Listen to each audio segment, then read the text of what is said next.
Okay, well, good evening and welcome to the evening session of the City of Waterloo Council meeting of October 27th, 2025. Disclosure of pecuniary interest in the general nature thereof, Council. Okay, it's just me. I'm declaring on item 12C, Official Plan Amendment 60 and Zoning Bylaw Amendment Z 2418 for 2744668 Ontario Incorporated for 1 Dunbar Road North, related to my place of employment. I'm just going to double check if Mr. Buchanan is present with us this evening. I think that this delegation is going to be rescheduled, but I just wanted to be respectful and double check. Okay, so now we are moving into our informal and formal public meetings, and we're starting with item 12B. This is an informal public meeting to consider item 12A, item A, Official Plan Amendment number 71 and Zoning Bylaw Amendment Z 2522, Black Door Development Company, 36 West Hill Drive. There will be no decisions made tonight. Council and the public are seeing this application for the first time. Council is looking for feedback from interested parties with respect to this application. Tonight's comments will be taken into consideration in developing a staff position on this application, and a staff report will be considered at a council during a formal public meeting at a future meeting. All property owners within 120 meters of the subject lands and anyone who signs the registry will receive notice of the formal public meeting. Anybody who wants further notice of this application, including the formal public meeting and passage of any bylaw, should sign the appropriate registry located on the desk at the rear of the council chambers. If there is more than one registry, please make sure you are signing the appropriate one. And I just wanted to add that sometimes it is difficult to read signatures on those registries. So if you could please double check to make sure that your contact information is very legible, that would be very helpful to our staff. The planner, Amino Bello, will now provide a brief overview of the application. Welcome.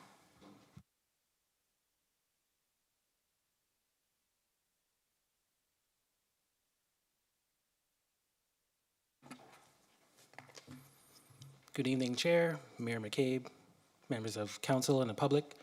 This is an informal public meeting for the applications at 36 West Hill Drive, known as Official Plan Amendment 71 and Zoning Bylaw Amendment Application Z-25-22, submitted by Black Door Development Company, represented by GSP Group. Here's a location map of the subject property. It measures 0.68 hectares in size, with frontage along West Hill Drive. In terms of surrounding uses, single attached dwellings are located to the east, multiple dwellings located to the north, and also single attached dwellings located to the south.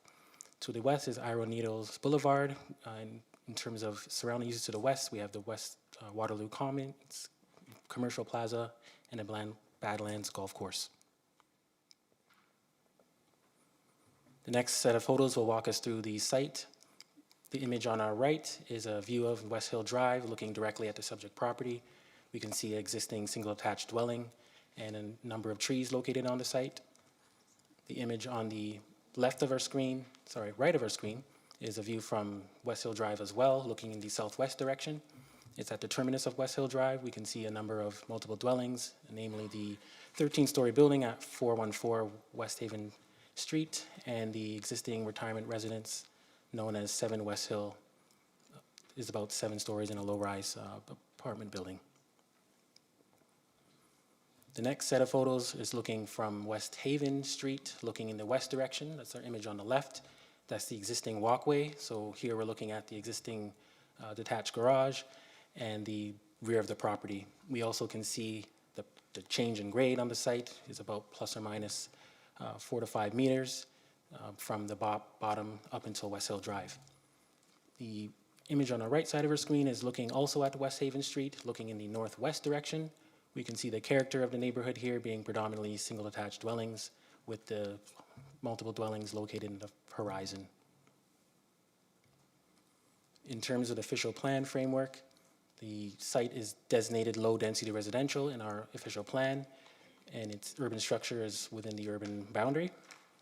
The height and density is low density at 10 meters height, and a maximum density of 450 beds per hectare. The application put forward by Black Door is a official plan amendment that plans to redesignate the lands from low-density residential to mixed-use medium-density residential, and create a site-specific. Just like to note, the official plan review, also known as Official Plan Amendment 58, was put forward in December of last year. It's the council-adopted planning framework, so the designation is unchanged in OPA 58, but there are some important considerations in terms of the policy framework.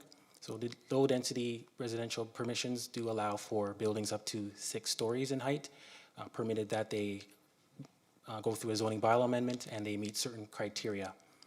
So this site, if and when OPA 58 gets approved, would have different permissions from a height perspective. Moving on to the zoning bylaw, the site is zoned future determination, which permits existing buildings that are legally permitted or existed on the date of the effective date of the bylaw. So there's existing single attached dwelling, so that would be the only use permitted as of the current zoning. In terms of the requested amendments, the applicant is proposing to change the zoning to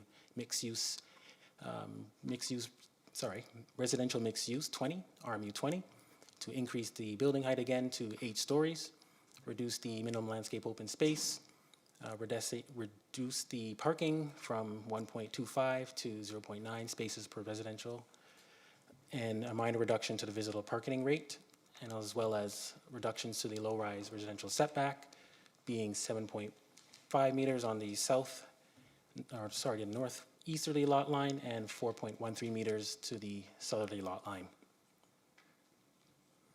Here's a concept plan of the proposed development. We can see on the frontage of West Hill, there's a 8-story building with frontage along the entire street. There's 2 accesses to the site, one to the east and west. The one in the center provides access to the parking areas, which is a surface parking lot as well as a 2-story parking structure. For the lack of a better term, on the east side of the site, we have a 6-story building with similar massing to that 8-story, just in a sort of elongated orientation. In terms of the development itself, it's 2 apartment buildings with a total of 140 dwelling units, a total of 188 bedrooms, the same amount of parking spaces, 1 per unit, total of 140, 86 bicycles parking spaces, and a total amenity area of 679. This is a concept of the landscape area. We can see the perimeter of the site is landscaped with trees and a buffer along the property line that abuts the low-density residential, and the existing tree line along the right side of the screen. In terms of building elevations, this is building A, which is the 6-story building. The south elevation's on the top of our screen, just to provide a visual of the massing, the architectural style, the materiality, things of that sort. And we're moving down to the east elevation, which is showing the side of the property and the building, same type of nature and architectural style. This is building B, the 8-story building. The top view is from the west, looking directly from West Hill Drive. We can see the massing along the entire frontage and a underpass parking area leading to the parking areas and the multiple levels parking structure. If we look at the north, which is the bottom of our screen, this is a view looking if you're standing from the rear of the property, and the grade area showing the 6-story building sort of in the background. A number of studies and reports were submitted in support of this application. Just for time's purposes, I won't list them all out. There are the typical applications and studies you would see here, ranging from PJR to traffic to engineering servicing, things of those natures. These applications were currently being reviewed by staff and will provide comments accordingly. In terms of process and next steps, we are currently at the informal, as you know, and we'll be providing comments back to the applicant based on the stakeholder review from the public and the region and other groups that are interested in this application. Applications will be provided back. We'll look at refinements, resubmissions, and circulations if applicable. When staff are prepared, we will advance the staff report recommendations to council, and we'll be back here at Chambers to discuss the formal public meeting if we get to that point. Public notification will be provided in a similar manner as the informal.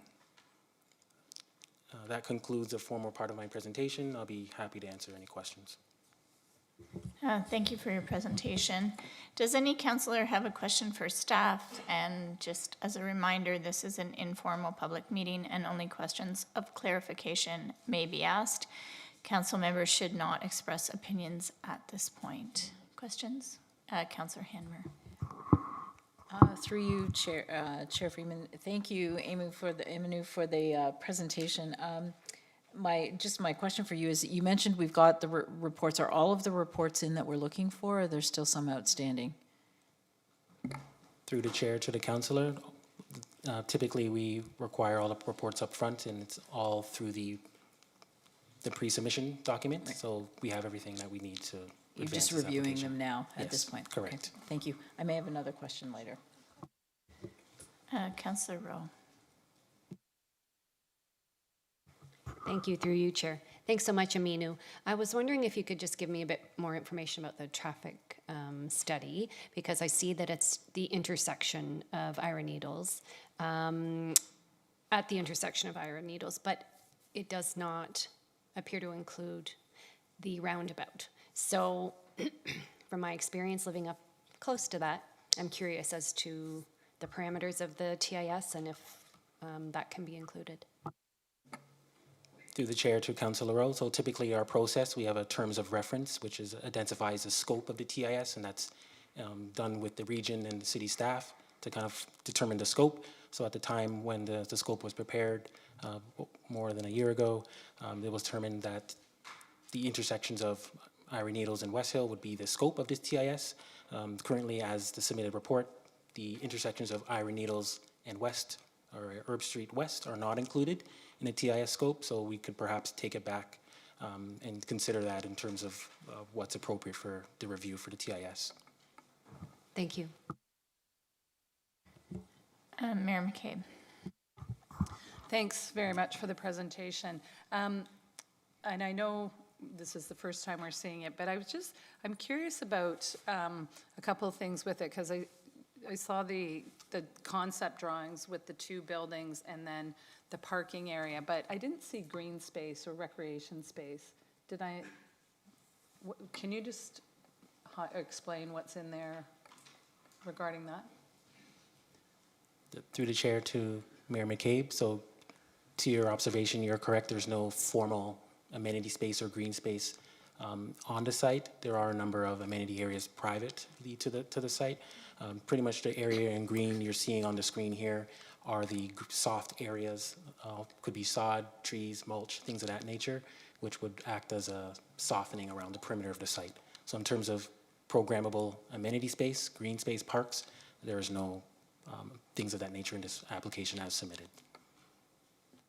Okay, I mean, is that something that staff can take? Like, I mean, I'm just looking at this and thinking, you know, if I had a young child and you know, you wanted to step outside and have a place to play, where would that be in this area?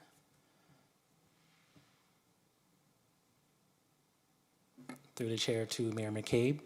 So this is an image of the subject site, and we do see a number of green spaces around in the neighborhood. So when staff's reviewing this, we look at kind of the whole site in collective perspective. So over to the east, we see a stormwater management pond that provides connections in terms of from a walkability perspective, and you can't really see it to the southeast. There's a park connection kind of in a corner of our screen as well. So those are considerations we do consider in terms of new development and what's around, but we can take that back in terms of what's opportunities or explore things that could be accommodated on the site Okay, right, thanks. I mean, it just, I appreciate that there's, there's parking and there's all the bicycle parking and vehicle parking as well, but, and I'm just curious that it just seemed to be really missing from this presentation.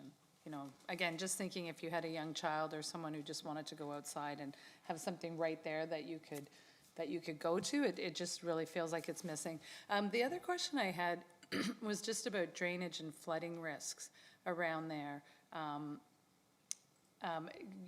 Of course, anytime there's increased permeable spaces, and again, looking at the drawings that you just presented, like there's a lot of area that would be concrete with the parking plus the building. So, and then of course there's there's snow accumulation and things like that. So, and it's on a grade. So what would need to be in place to manage like drainage issues through this? Through the chair to Mayor McCabe, so what I can speak to is the planning items. Obviously, I'm not an engineer, so I can't speak to the detail. True, sorry. But in terms of what's proposed, there is a retaining wall that's supposed to accommodate the change in grade from the back a lot to the back property line. You can just pull up the concept plan here. Not strongly visual, but just imagine where those surface parking spaces are along the back a lot, there will be a retaining wall. That's intended to accommodate the changes of grade. In terms of the stormwater management, there is a underground, I believe a rooftop storage as well as underground detention that's going to be accommodated on site to manage stormwater. In terms of the site itself, for lack of a better term, there is a lot of impervious or pole safe surfaces, so we can look at exploring opportunities to increase the landscape open space to soften the site as well. Okay, yeah, and just, we know that weather is getting, and the climate, I should say, is getting, more intense storms and that, so it just, and then when you're looking at a development that's on a grade, what kind of happens downstream when there's drainage or flooding, and, how well a retaining wall would stand up to it. Anyway, I just found that really curious. And the other question I had was around, like they're requesting to have medium density. Was there any consideration to like some, a variety of housing types in there versus just a couple of buildings, like townhouses or things like that? Through the chair to Mayor McCabe. So during the pre-consultation process, we did have opportunities to discuss with the applicant different opportunities for different types of built forms. This is the application that they did come forward with to apartment buildings 6 and 8 stories. I guess what I'm trying to say here is it's in the applicant's court in terms of what they propose and what they advance, and it's staff's responsibility to review what comes in. So. Okay, I'll ask them that. Thanks. Thanks, Minu. Councillor Wright. Thanks. Just 2 questions for me. One is about the structured parking. Can you just point out, it's on building B, or is it in both buildings? Through the chair to the councillor. So if we look at the concept plan that's on the screen, my mouse is kind of hovering over. I'll slowly trim around where the multi-level structured parking would be. So if you are coming in from the site where my mouse is hovering, we make a turn here, we would be going underneath the parking level. Okay. And if we were coming the same direction where my mouse is traveling, we would be on the upper level of the parking structure. So it's on the rear of the site. There's 2 levels. You can go under or you can go on the top depending on the route you travel on the driveway.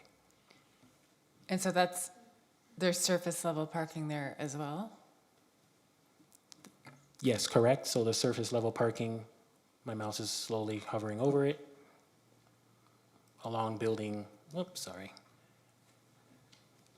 A, and then the frontage of building B. Okay. And then the other question I had was about across the Ira Needles Boulevard, there's the Badlands Golf Course.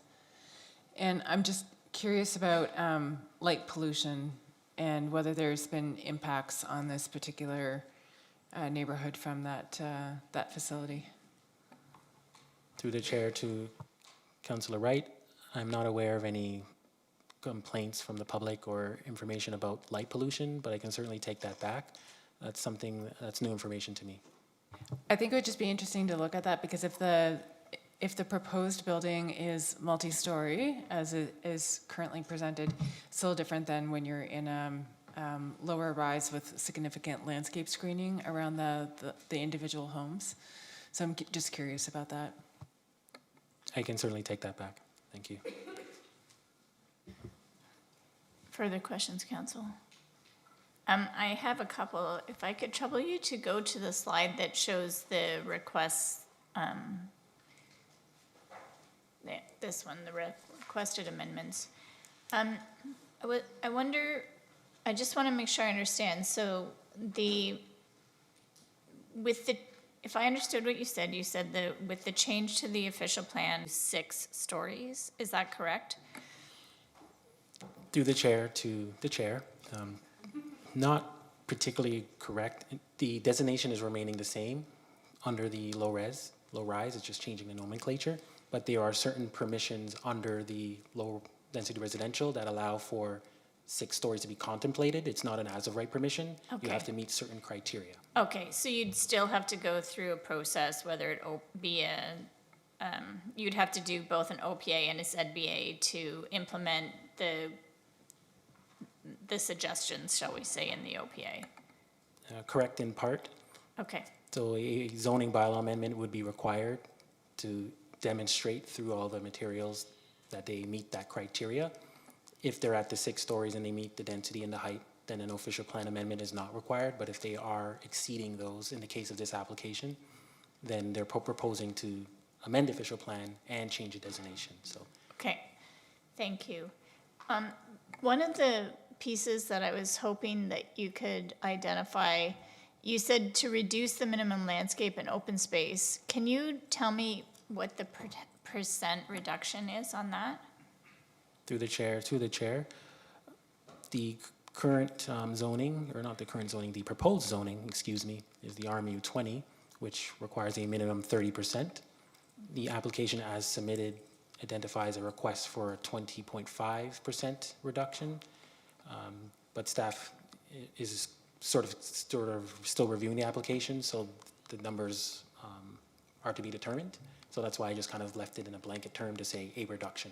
Right, I is being understand. I requested. guess I'm just trying to make sure I understand what they have requested, not necessarily what you've supported. With regard to similarly the setbacks, so you've listed the minimums here, but what did they ask for?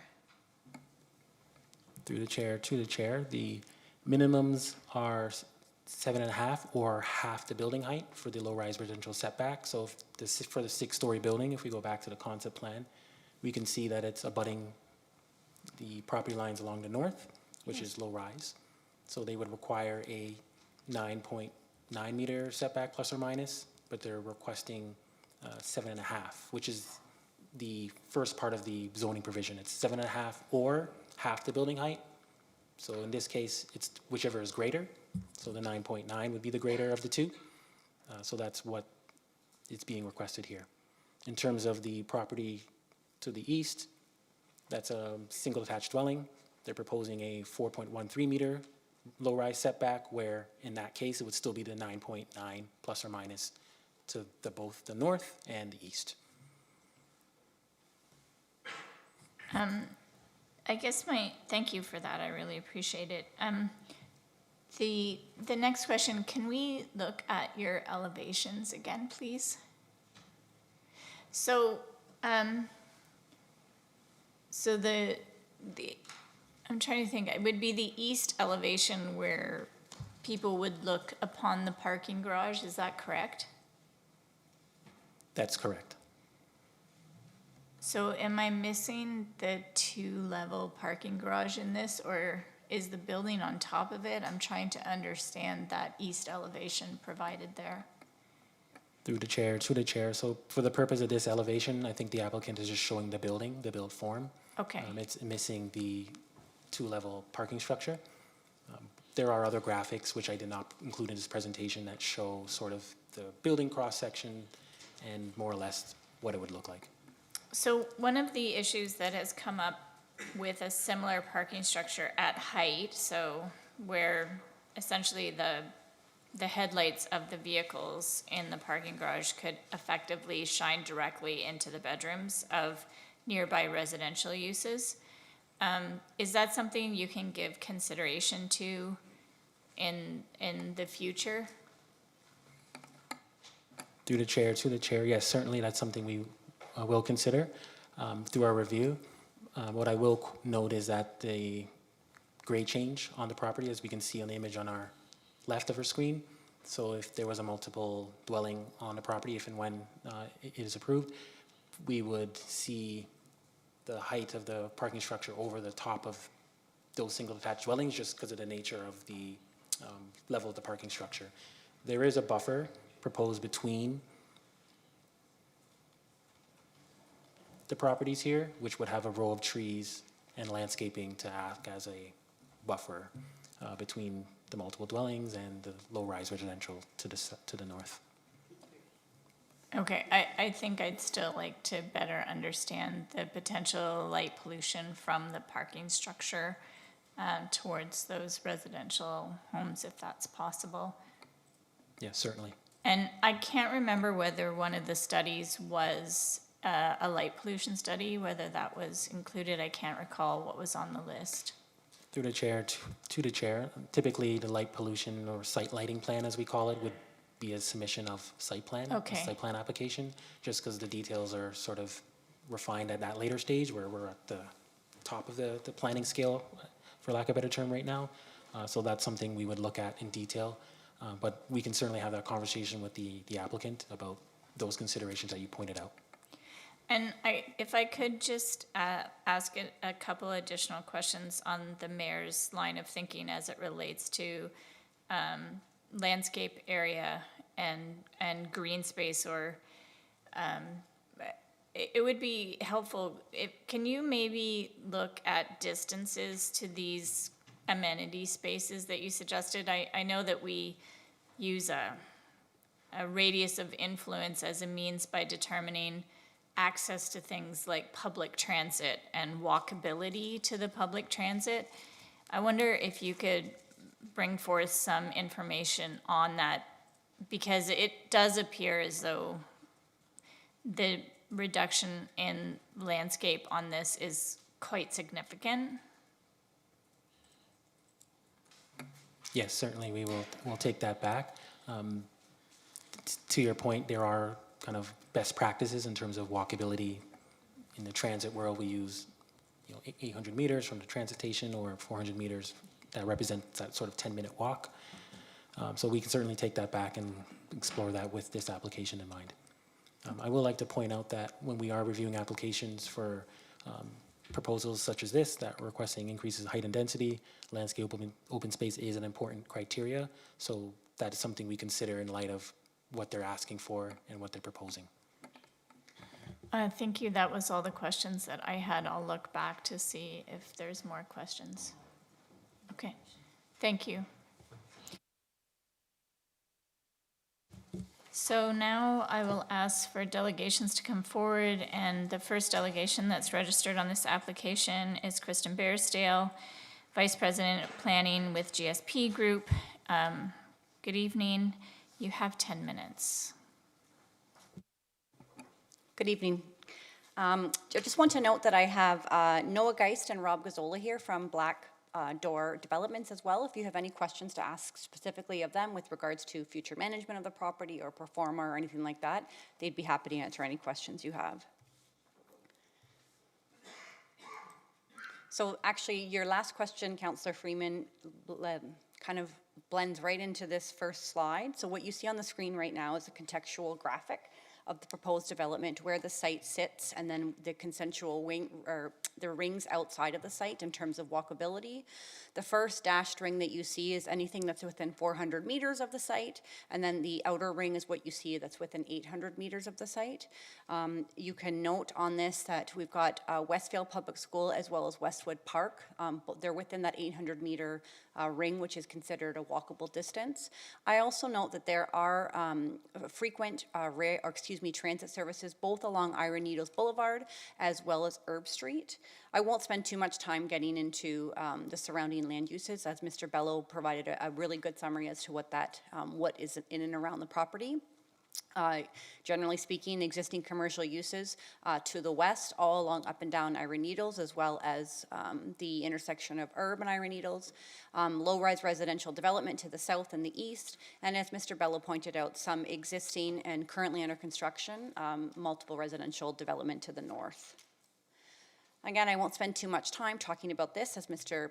Bello talked about this, but site is designated low-rise residential, and it's just outside of both the minor corridor and the minor node. Minor corridor along Ira Needles Boulevard, and minor node at the Herb Street Ira Needles intersection.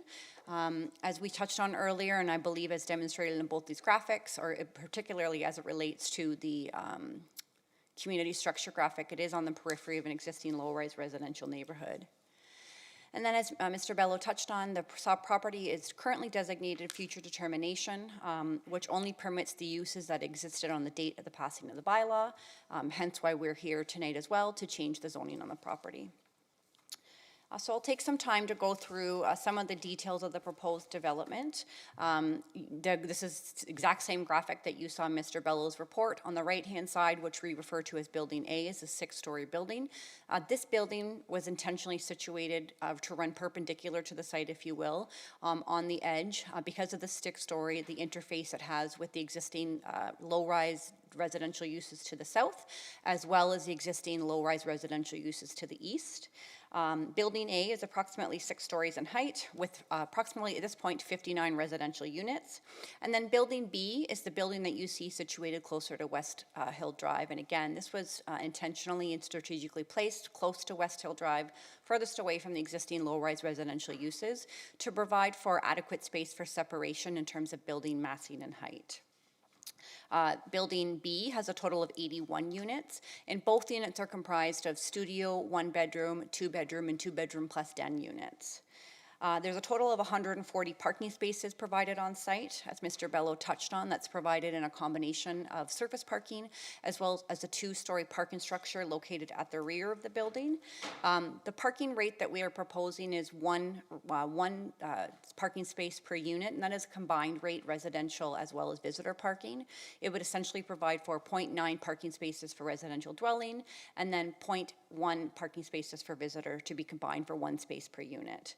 The proposed development does also include all of the required bicycle parking internal to the building. We touched on as part, or Mr. Bello touched on as part of his presentation, the outdoor landscape area that surrounds the site, the perimeter of the site. The site, or the proposed development, also includes outdoor amenity space at the patio level for residents, as well as rooftop patio spaces for future residents.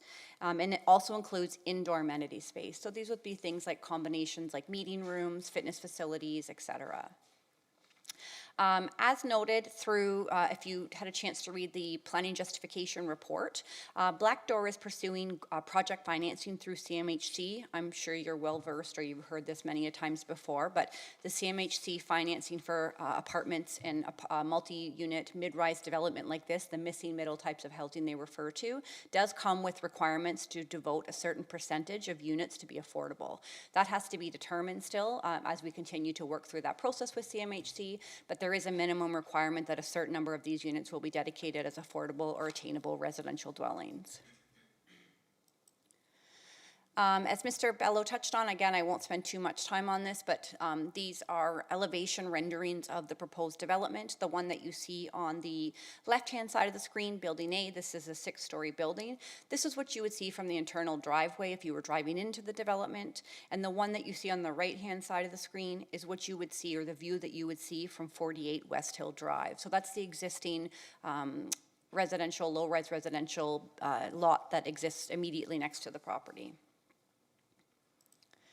Similarly, the elevations for the 8-story building, and my apologies, I also did not include the rendering with regards to the parking structure, but we can make sure that we get that to you and circulate that to you after this meeting. What you see on the left-hand side of your screen is, again, the 8-story building as if you would see it from West Hill Drive. As Mr. Bello noted, you can see on the very left-hand side of the screen, there is kind of a cantilevered portion of the building that provides for access to the parking structure at the rear. And then what you're seeing on the right-hand side of the screen, save and except the 2nd-story parking structure, is what the rear of the building would look like for those units that are on West Haven Drive. These are perspective renderings provided for the proposed development. It should be noted that all traffic is directed to West Hill Drive. There is absolutely no driveways or vehicular access that is proposed through the rear of the property through the existing low-rise residential uses. So you'll see again on the right-hand side of the screen, the 6-story building, and on the left-hand side of the screen, you'll see the 8-story building. And then finally, a bird's eye view perspective of the proposed development. This would probably be if you were at the, perhaps the 11th story of the retirement building that's on West Hill Drive, looking down on the proposed development. As Mr. Bello touched on, we are looking to redesignate the property from low-density residential to mixed-use medium-density residential, as well as add a special policy area provision to permit a maximum building height of 8-story.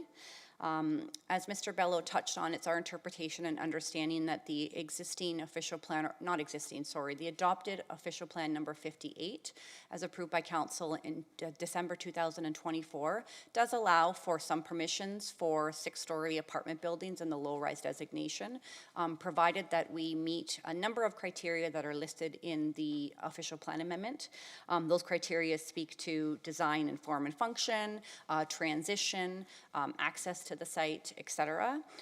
We believe, and as it's been noted in our planning report, that we've satisfied most of those, if not all of those considerations. And subsequent to that, we're also submitting or seeking a zoning bylaw amendment to rezone the site from future development or future determination to residential mixed use, RM20. With the site-specific exceptions that Mr. Bello touched on. So looking for a reduction in the overall landscape area from 30% to 20.23%. Looking for a minimum low-rise residential lot line setback of 4.31 meters, as Mr. Bello touched on, to the south property.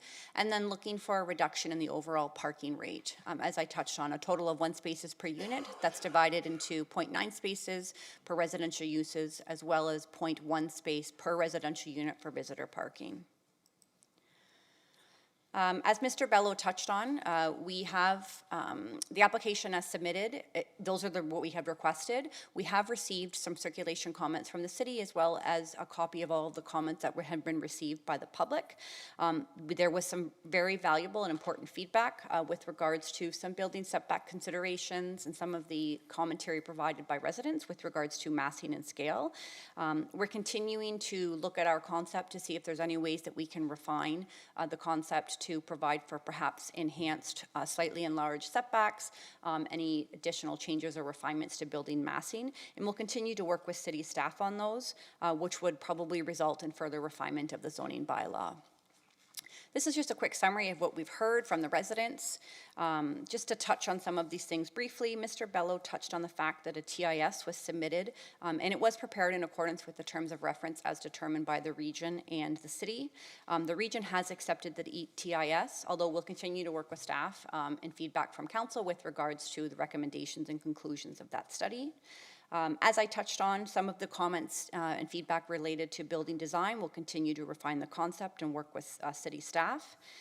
And there were servicing comments or concerns raised with regards to servicing. We've submitted a servicing report that has been accepted or approved by a city, and the school boards had issued comments that indicated they had no concerns.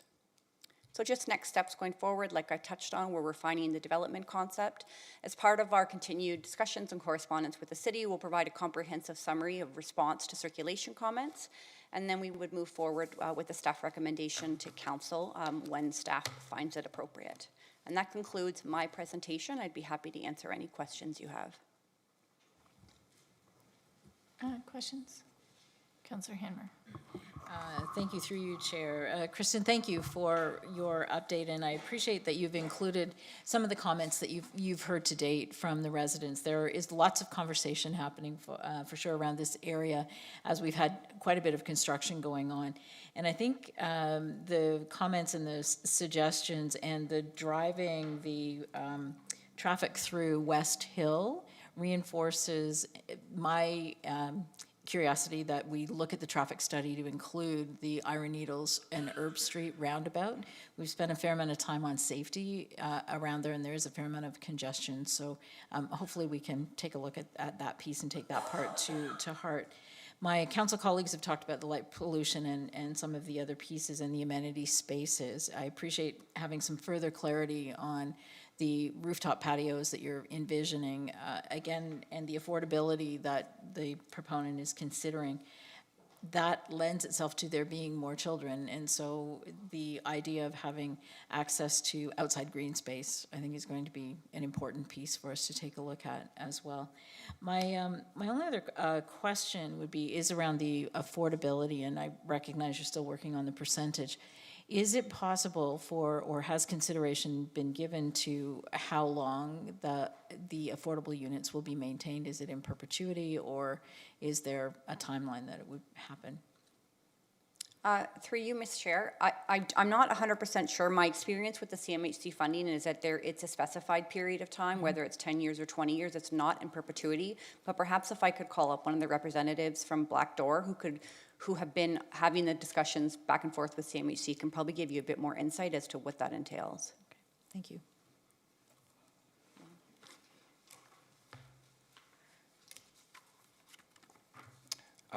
Good evening. My name is Noah Geist. I'm from Black Door. Please forgive me if I miss any formalities. It's not an intention of disrespect, just lack of experience potentially in these formal settings. But on the CMHC piece, as we understand it, because their regulations and framework are constantly evolving, as it stands now, you apply for either a 5-year term or a 10-year term, where they're providing an insurance certificate if you're meeting certain objectives of theirs. And in our case, we're seeking improvements on energy efficiency, affordability, and accessibility. So 100% of our units are accessible. We meet a higher energy standard. There's no gas serving the building whatsoever. It's all heat pumps. And on the affordability side, there's, depending on the total CMHC package, anywhere from 10 to 25% of the units deemed affordable per CMHC standard. And so as long as CMHC is providing the insurance for that financing facility that they're providing, you're expected to maintain all of those standards. Okay, great, thank you. That helps clarify. While you're standing there, one further question, if I might, Chair. Obviously the developments that are happening in that particular corner of my ward that is undergoing, a lot of the changes have been occurring over a great deal of time, and we've had changes in residents that are living in the area. So it's knowledge from one to the next. I'll pose it to you, and you don't have to answer right now. You can answer later, but it would be really helpful, I think, to have you meet with the residents and facilitate sort of an open town hall to better understand the plans and the concerns that the residents have. So I'll talk with you offline about that, about perhaps setting that up. Thank you. Noted. Questions? I had a couple, but, okay. So you mentioned that the building will be all heat pumps. Are you envisioning each unit to have their own heat pump then? You are, okay. I didn't see heat pumps for every unit assessed in the noise and acoustic assessment report. And they can produce a fair bit of noise. So I just would like to get some confirmation that the acoustic assessment report includes heat pumps for every unit.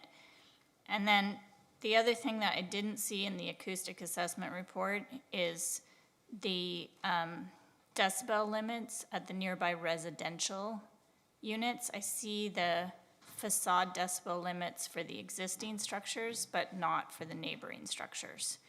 So, and then the noise and the noise assessment also makes reference to a conclusion that says, with appropriate design and mitigation, it is feasible to meet the noise guideline limits, but they don't state which guideline limits, whether it's class 1. And I would expect it would be class 1 limits at the surrounding residential, obviously. So there's a fair bit of pieces on the noise assessment that are missing for me. The other thing I didn't see was I didn't see a shadow study. Has that been asked for or provided? There was a shadow study that was included as part of the detailed architectural package that was submitted. It was Okay. the very last pages. Okay, thank you. And I guess to the applicant, I wondered if you wanted to provide any more commentary with regard to like ground floor, green space, amenity, that kind of thing. And the other building to have a party room, just, for family celebrations and whatnot. And those amenity spaces would be accessible by residents of both buildings. So they'd have access to both spaces, and then on both buildings, there would also be a rooftop barbecue area that would have seating and barbecues and that kind of stuff for outdoor use. We're also looking right now, which is not reflected on the plans, but considering some of the comments, is an indoor kids play area in the ground floor of one of the buildings. Just with our climate and the nature of our weather, it's good to have something year-round where you can take your child and play indoors. Ms. Bairdsdale, I think that I made a note that you said that there'd be an outdoor amenity space at patio level. Is that intended to be like a publicly available space, or it's a total private space? It would be a private space, through the front, the back edges and the front corner. There is some patio space that would be associated with the common amenity space that's in the building. In hearing the comments that, the feedback today from council with regards to it honestly, I mean, you get these sites and it's very hard to, as they get smaller and smaller and they have more constraints, it's very hard to accommodate all of this stuff on site. What we've done is we've actually done like educational, interpretive play areas for kids where they have, touch and feel type of activities that doesn't actually take up a lot of space. It's something that you would see at a park. We can pursue those types of discussions with this as well. Thank you. I think that was the questions that I had at this time. I'll look to my colleagues for more questions. Mayor McCabe? Thank you.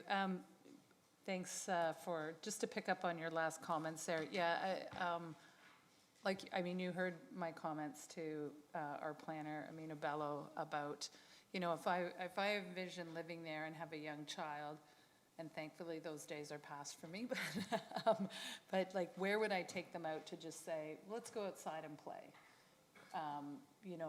That's partly what I'm wondering about with this site, because yeah, there's some, landscaped areas and that, but like a 2, 3, 4, 5, 6-year-old, like where would they kind of just go out and burn off some energy? And I do hear what you just said about some indoor space and that as well, but yeah, it just feels like that is missing from this proposal. So I'll leave that with you. And then, yeah, again, if you could talk about the drainage issues, because I'm just curious about, again, the grading that this site is on. And I'm not an engineer, but we sometimes hear about, and our staff hear about drainage issues long after the developments have been built, right?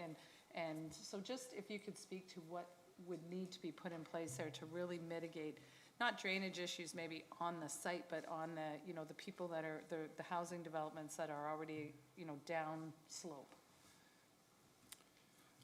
So I'm not an engineer, for the record, but I do have a general understanding of it.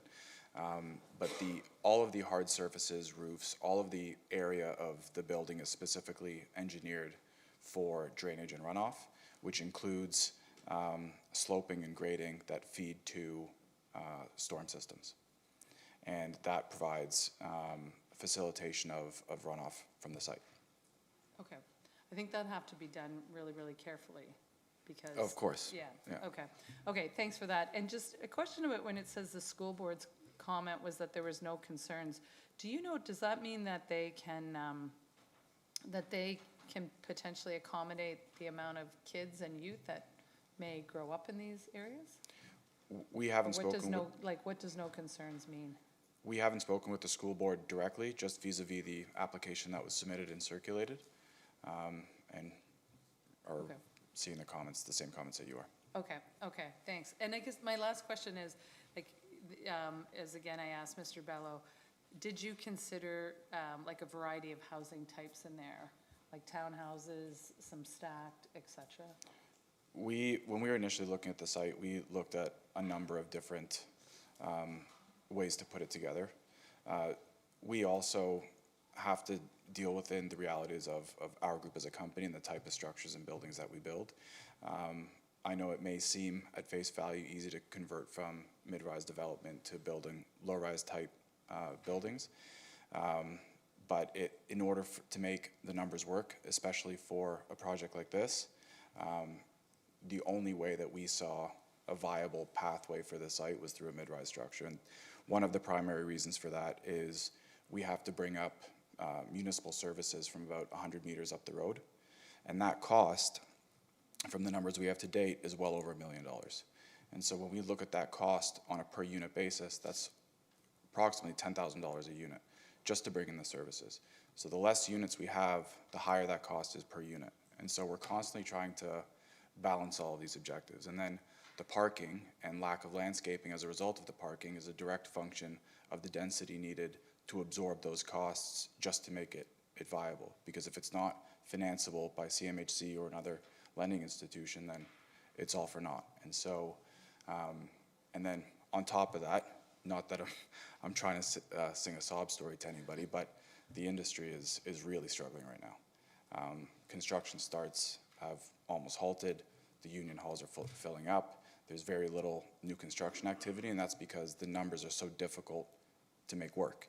And you're trying to balance all these things through density and providing all of the required amenity programs to make sure that there's high quality of life on the buildings, and including affordable units. And all of these forces and influences have to meet together as something that ultimately a bank can lend against. And that's what we're trying to balance. And I know it's a long answer to your question, but there's a certain economy of scale that's required to meet a minimum financial viability just for these things to work.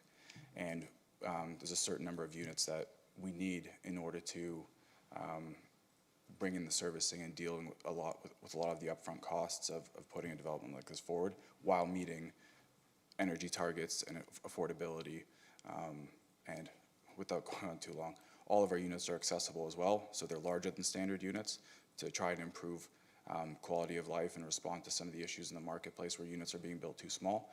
So all these forces kind of converge into a place that we're trying to make everything work, and when you try and facilitate something to meet one objective, it also may take away from another, and so we're trying to find that balance. Good, thanks very much. We don't mind thorough answers, so that's okay. Thank Okay. you.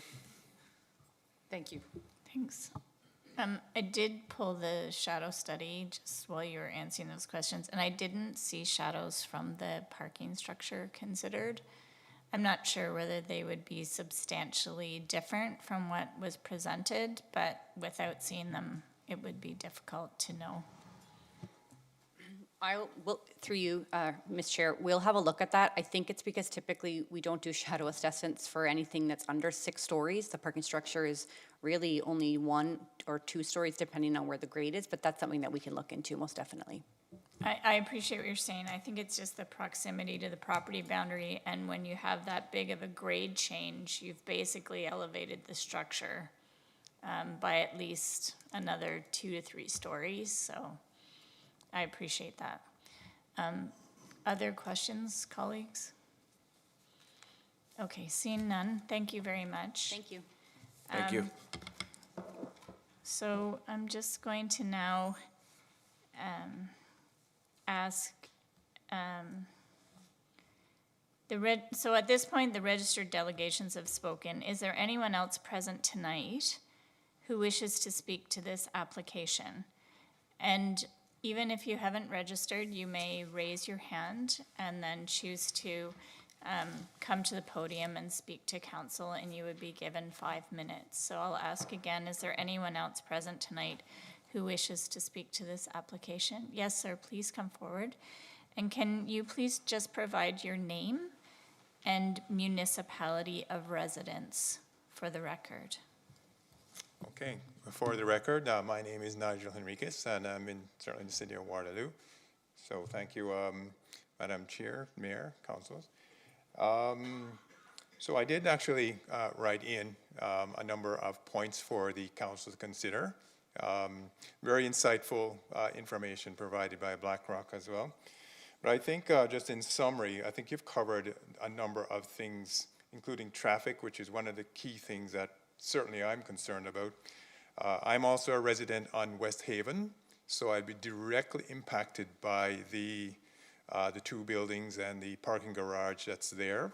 And I think of note, I think we should pay special attention certainly to the drainage issue, because historically we've had an issue there even without buildings being there. We have actually soil erosion between my neighbor and I.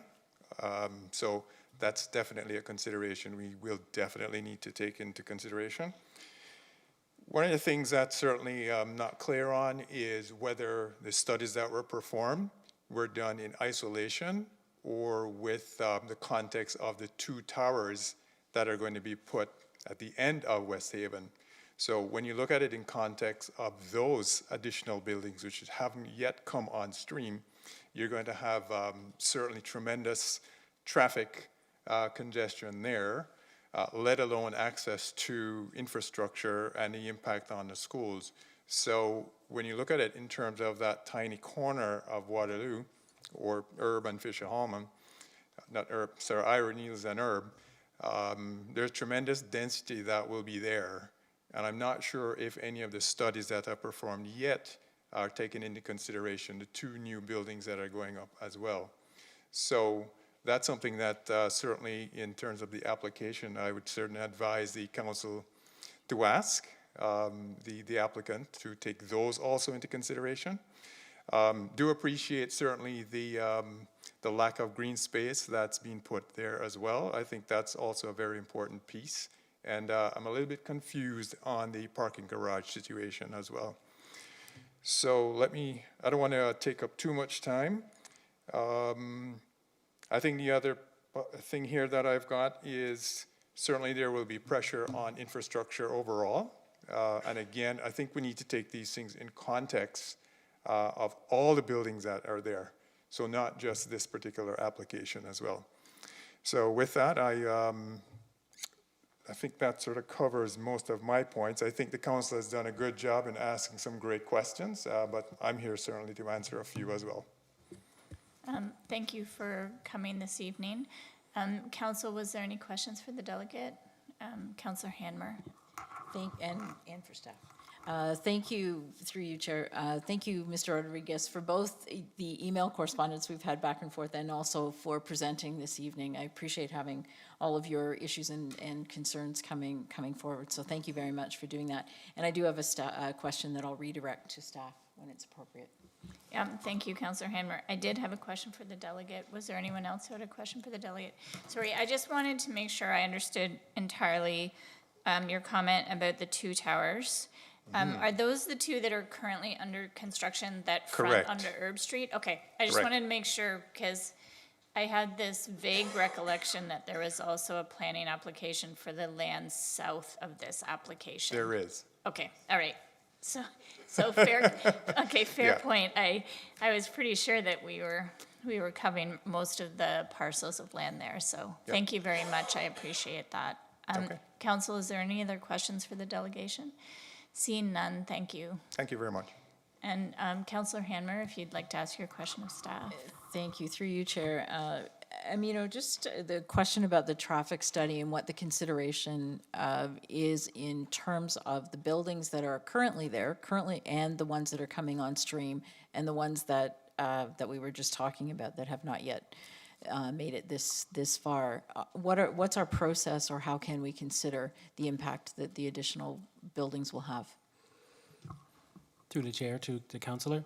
So during the terms of reference for the TIS, the region and the city collaborated with identifying the surrounding projects that should be included. So 414 West Haven, which is the two towers, that was included in the scope of the TIS. So that's incorporated in terms of the background traffic and the total traffic projections. Also, there's a application we received on the pre-con level. That's for the 6-story building for the lands owned by the region. It's the triangular parcel just to the west. That was also included in the projections as well. Okay, thank you very much. Thank you. I'm just making notes. When you said 6 stories to the west, so you mean on the west side of West Hill that there is, for some reason I thought there was also an application to the south on West Hill. Okay. Sorry, I'm thinking north is Herb Street, but maybe I'm wrong. Through the chair to the councillor.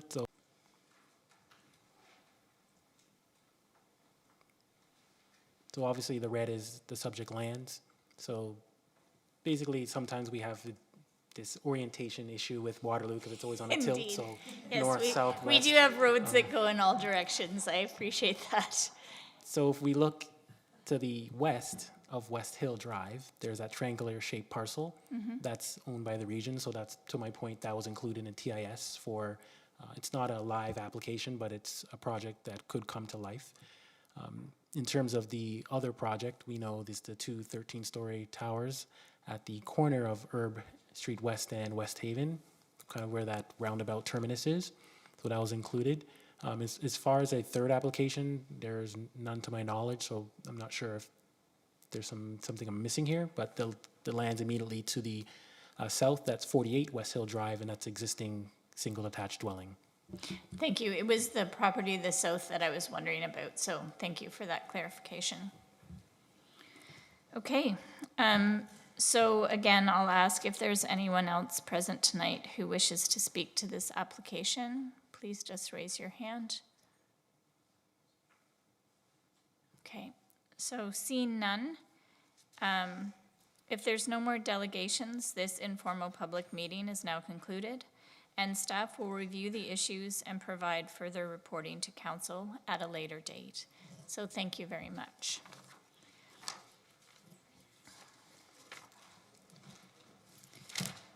And now we're moving on to the next formal public meeting, which is item 12B. Official Plan Amendment number 53. Zone Change Application Z2404. And Draft Plan of Subdivision 30T 23401. Activa Holdings Incorporated, 400 Millennium Boulevard. This is a formal public meeting to consider this item. Any persons who want further notice of this application, including the passage of any bylaw, should sign the appropriate register in the binder located on the desk at the rear of the council chambers. If there is more than one binder, please make sure that you are signing the appropriate one. Will the clerk please advise council of the method used to give notice of the meeting and the dates notice was given? Notice was advertised in the Waterloo Region Record on October 9th, 2025, and hand-delivered or emailed on October 8th, 2025 to all property owners within 120 meters of the subject property, as well as to public agencies, to all persons who signed in or spoke at the informal public meeting held on March 4th, 2024, and to all persons who requested further notice. Thank you. The planner, Rita Zelok, will now give a brief overview of the application. Welcome, Rita. Thank you. Good evening, Chair Freeman, Mayor McCabe, members of council, and members of the public. This is a formal public meeting for 400 Millennium Boulevard, Official Plan Amendment Number 53, Zoning Bylaw Amendment Z2404, and draft plan of subdivision 30T23401, submitted by Activa Holdings, Inc., represented here tonight by Trevor Hawkins of MHPC Planning. The subject site is located in the northeast corner of Waterloo, on the north side of Millennium Boulevard at the intersection of Millennium Boulevard and Country Squire Road. The site has an irregular shape with an approximate area of 15 hectares, and it has frontage on both Millennium of Woolwich.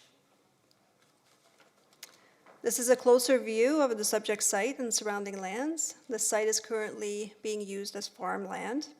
In terms of surrounding lands, to the north are agricultural lands as well as the Innova Power offices.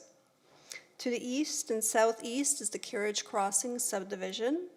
To the south is Rim Park, the East Side Library, and a small commercial plaza. To the west is a woodlot, a wetland, and a residential property. This is a conceptual plan of the proposed subdivision. The applicant's proposal is to build a residential subdivision with some commercial uses at the corner of Millennium Boulevard and Oak Park Drive. The subdivision would include up to 634 residential units consisting of single detached dwellings, townhouses, and multi-residential buildings. A commercial block, a public park, and a stormwater management pond block would also be included, as well as 2 walkway blocks.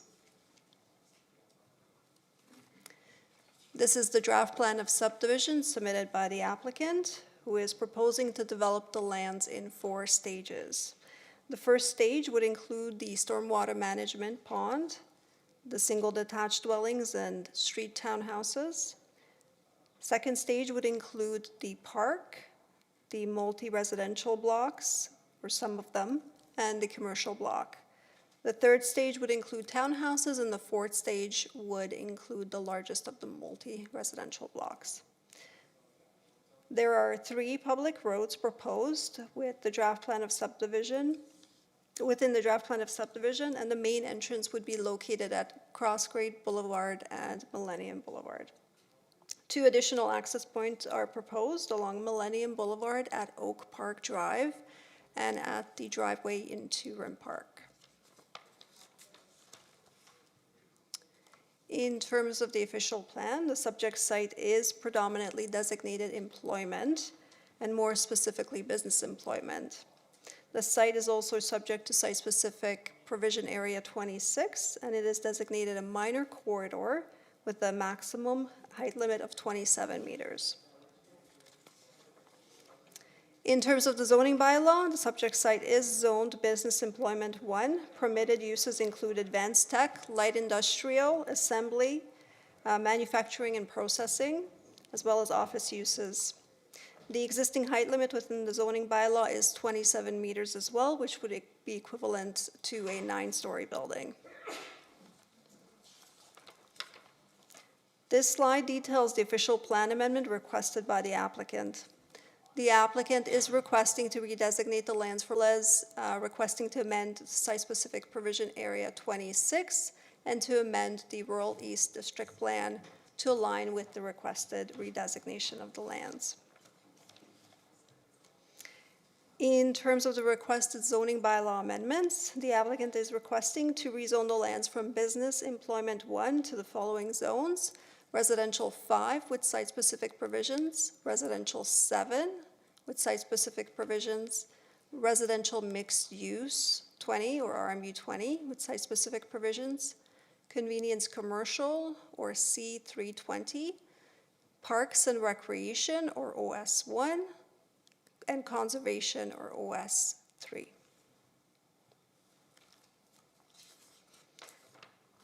The applicant requested site-specific provisions to the R5 zone are shown on this slide. The applicant is requesting to increase the building height to 11 meters and keep the existing 3-story permissions. So this is an increase from the 9.5 meter maximum. An increase to the deck height is also being requested to 3.5 meters from the permitted 3 meters. Permission for an unenclosed porch to encroach into the flankage yards, and permission for a private garage to be up to 58% of the front building facade. The applicant requested site-specific provisions to the R7 zone are shown on this slide. They include a reduced interior and corner lot area for freehold townhouses, reduced side yard setback for freehold townhouses, an increased building height and deck height similar to the R5 zone, permission for an unenclosed porch to encroach into the front and flankage yard, a reduced interior lot line setback adjacent to the OS3 zone, exemption from the maximum density permissions for townhouse buildings, an increase in the maximum lot coverage for freehold townhouses, and permission for a private garage to be up to 60% of the front building facade. The applicant requested site-specific provisions to the RMU zone are shown on this slide. They include the removal of freehold townhouse buildings as a permitted use within the RMU zone, flexibility in the commercial uses within Stage 2, Block 1, to allow permissions for the commercial uses within the C320 zone in the RMU 20 zone in that block. Also permissions to allow the provisions of the RMU 20 zone to apply to triplexes, townhouse buildings, and stacked townhouse buildings. Exemption from the cluster development provisions. Reduced interior lot line setback adjacent to the OS3 zoned lands. Reduced first-story height for townhouse buildings and stacked townhouse buildings, and an increase in deck height similar to the R5 and R7 zone. Having reviewed the applications and all comments received, staff recommend that council approve official plan amendment number 53, zoning bylaw amendment Z2404, and draft plan of subdivision 30T23 401 for 400 Millennium Boulevard in accordance with section 8 of staff report IPPW 2025-061. That concludes my presentation. If there are any questions, I'm happy to answer them. Thank you for your presentation. Council questions? Councillor Rowe. Thank you, through you, Chair. Thank you so much for the presentation. I have two questions. The first one is that the staff report mentioned a possible north-south recreation trail between Millennium Road and Country Squire Road within or beside the environmental buffer. So can you clarify for me whether this MUT is confirmed? And if so, what potential impacts it could have on the woodlot and the wetlands? Through you, Chair Freeman, to the councillor. Yes, the MUT is confirmed. It's actually shown on the most up-to-date grading plan. It would be located, I'll just follow my mouse here, along the westernmost edge of the site, kind of along here. It would be in the easternmost portion of the buffer, ensuring that there's no impact on the wetland or the woodlot. In terms of impacts, the EIS, the updated EIS did assess the MUT. There were no additional impacts identified by the EIS. There are a number of mitigation measures outlined in the EIS. One of them is the erosion and sediment control plan. There's restrictions in lighting, so there wouldn't be any lighting permitted on the trail. So those would be the mitigation measures, and there's no impact based on the EIS findings. Thank you. And just as we're talking, I'm wondering if I can look over to transportation. Do you use salt on monthly use trails?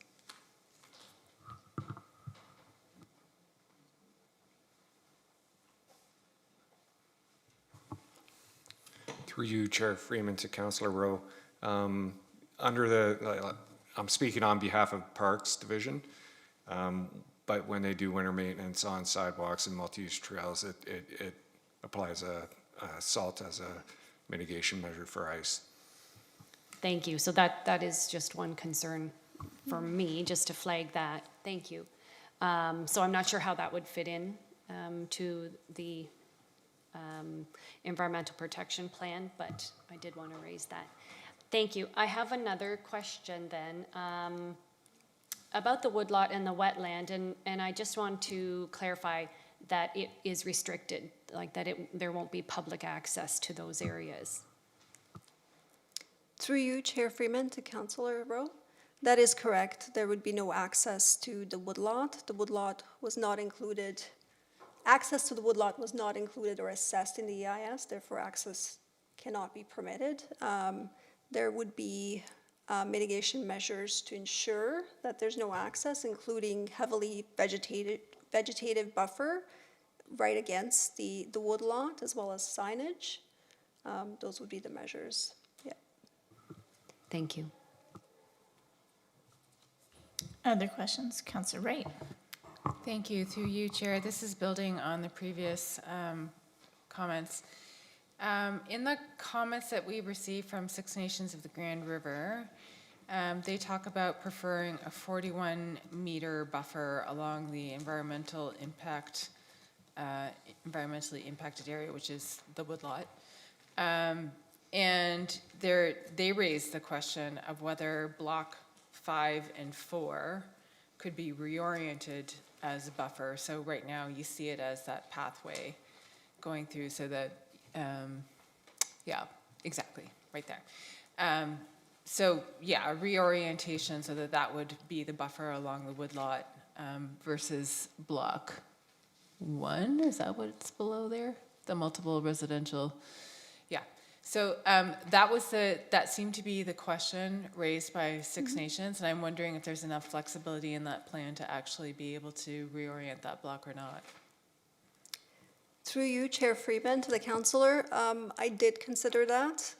The comments did come in very late, and I considered it. It would really mean that the park would get very, very narrow. And in my mind, it wouldn't have enough usable frontage. I know the minimum frontages required by park staff, and if you think about it, what would happen is it would basically be along here, right? So it would allow for additional buffering along the environmental lands. But as far as the usability of the park, I think it would diminish. So I considered it, but I would not recommend that.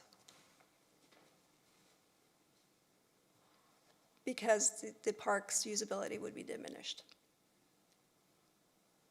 And I know I've discussed it with park staff, not the reorientation, but just the park layout in general, and they wanted even more frontage on a public road. So just to follow up on that, is the park, that really becomes a question of the accessibility and access, like the access to the park by the residents rather than its function as a buffer to the woodlot. So like there's trade-offs. So if you're talking about there's better access to the park by future residents, or is it, I think you'll have to explain that one to me again. Okay, no problem. Through you, Chair Freeman, to the councillor. So the park currently is located here. It has, I think, about a 40-meter frontage on the street too. Okay, this is the park. If it's reoriented, if you just shift it down, it would stop here and be the same width as it is now. In order to allow it to stretch all the way down to Millennium Boulevard, you have to shrink it. The width would not be what it is right now, and it would be very narrow. So as far as, residents seeing the park, the narrower the frontage, the harder it is to see. I know that park staff, from what they have communicated to me, want as much frontage on the public street as they can get. So. Okay, I understand that Okay. one now. Okay, Okay. thank you. I think it was just the stretching of it that I was trying to get my head wrapped around. Oh, and- okay. And that's clear now. Okay, Okay, thanks. okay, yeah. Other questions? Mayor McCabe. Thanks very much. Could you just talk a little bit about the, this is like a complete community. We know we're trying to develop complete communities, and that includes like people being able to, walk, bike, roll, or whatever mobility method they use to be able to move from this community to schools, to Rim Park, to the library, to the Ball Diamonds, to the bike park, which is closed. So, and we know that there's already concerns by residents who live in the area around traffic and speed on the roads and things like that. So I'm just, if you, or I know we've got some of our traffic team here, could just provide some more information around, how we'll make this safer for, and how we'll manage the traffic out there. Like, are there traffic lights being anticipated? Are there signalized pedestrian crossings? Like, could you just talk a little bit about that? Certainly, through you, Chair Freeman, to Mayor McCabe. So I'll start off with the traffic calming part, and then we can talk about the traffic itself. So there's a traffic calming plan required as part of the conditions of draft plan approval that would ensure that there's traffic calming implemented in this development if needed. In terms of the traffic itself, as far as volume, that was assessed through the traffic impact study that was submitted through this application, as well as a signal light analysis to follow. There was 2 improvements that were recommended by the traffic study. One of them being a left turn lane into Street 2 here, and the other one being an extension of the right turn lane westbound on Millennium, turning onto University Avenue. That needed to be extended. Those 2 recommendations have been included in the conditions of draft plan approval, and they will be implemented by the applicant.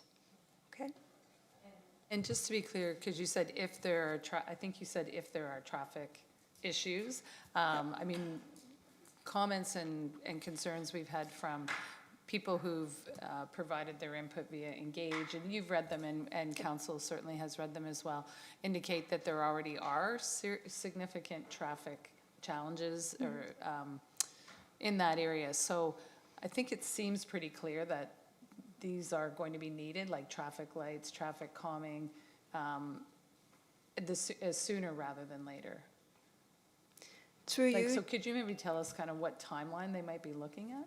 So through you, Chair Freeman, to Mayor McCabe, as far as traffic lights, that was already assessed through the TIS, and there's no traffic lights being recommended. In terms of traffic calming, the traffic calming plan, one second.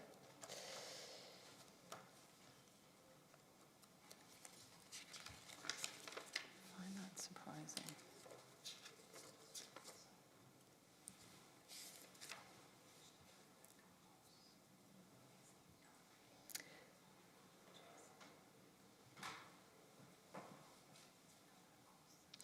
The traffic calming plan would be required prior to the final approval of stage 1.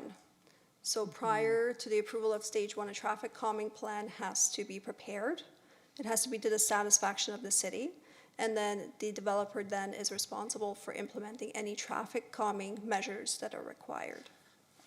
Okay, so can you just help me understand this then? So if I'm a kid in this new neighborhood, how do I get, or how does my kid get safely across Millennium Boulevard without some kind of, like, I know you said that traffic lights were not recommended. I just find that surprising. Like, where does a young child or a kid that's like 12 that wants to go to the bike track across the other side, like, how do they safely get through this area without some traffic calming and traffic lights? Through you, Chair Freeman, to Mayor McCabe, there are sidewalks throughout the entire subdivision. As you can see, there's a roundabout at Crossgate, and there is a walkway, there's a crossing around the roundabout. If somebody wanted to cross safely at Street 3 or Street 2, I see Jenny Renaud is ready to answer as well. Well done, Rita. Okay, so I'm going to pass it on to the manager of transportation if I can. Thanks, Rita. Through the chair to the council, to the mayor. The traffic, I just want to sort of be clear about the traffic calming plan. The traffic calming plan is really for the site specific, so the new streets, and that's what the developer is responsible for. Anything on existing streets like Millennium and the other streets that come off Oak Park, that is something that the city would be managing because it's existing traffic. Yeah. So there's the two separate things. The roundabout that's existing there will be pedestrian crossovers like we do at all roundabouts. So pedestrians will have the right of way at each of those crossings at that roundabout.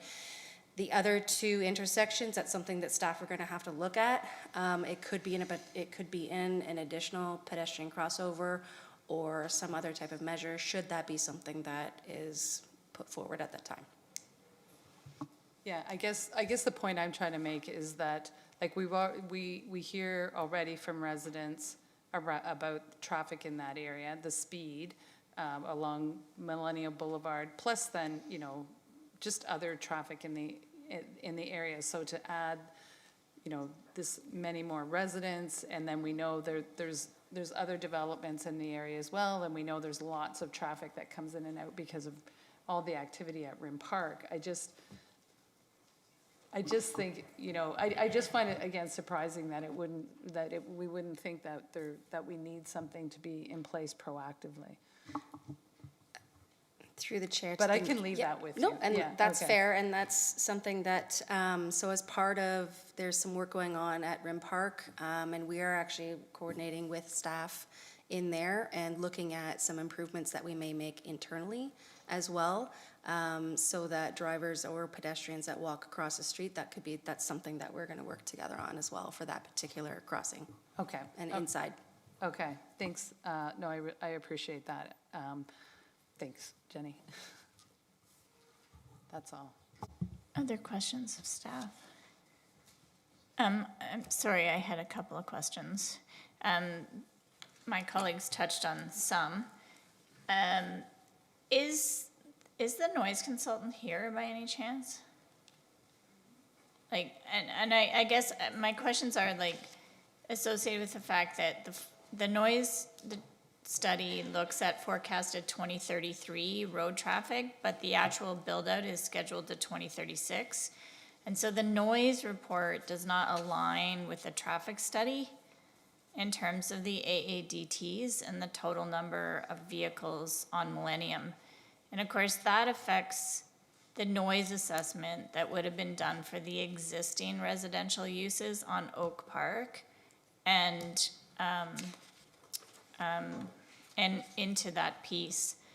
And I'm just worried that we missed some AADTs from a noise perspective along Millennium. And I'm sorry I didn't notice this sooner.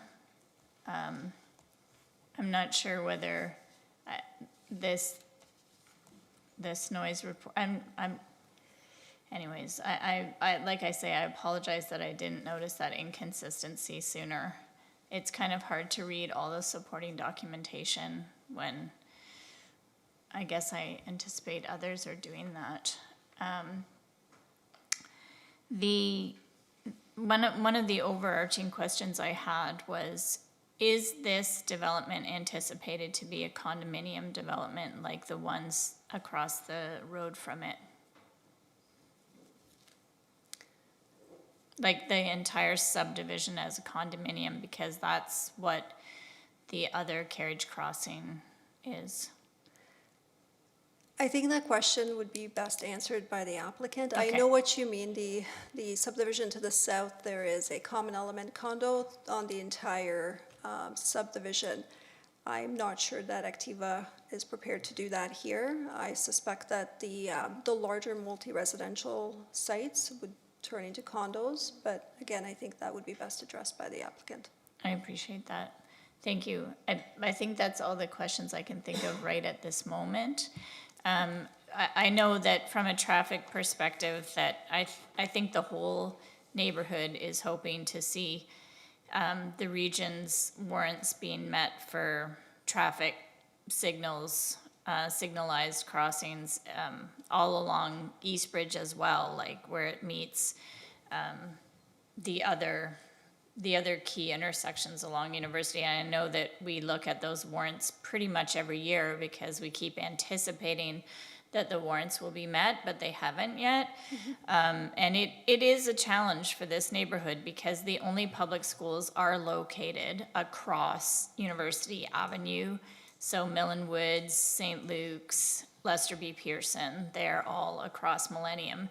And I know that we've worked really hard on the pedestrian crossover signal at Oak Park and University, or sorry, Park Road, that's the word I'm looking for. Park Road, yeah. And, but, you know, this is a highly used space from an active transportation perspective, and so the multi-use trails that are recommended for this development make really good sense to me, and that the questions my colleagues asked around maintenance, like winter maintenance within the environmentally protective spaces and so on, makes sense to me as well. So I appreciated your response to those questions. Thank you. The zoning, the existing zoning on this property would have allowed for employment uses up to 9 stories. I think we could have anticipated that we would have potentially seen similar traffic volumes had it been built out as employment land. Would that be fair to say?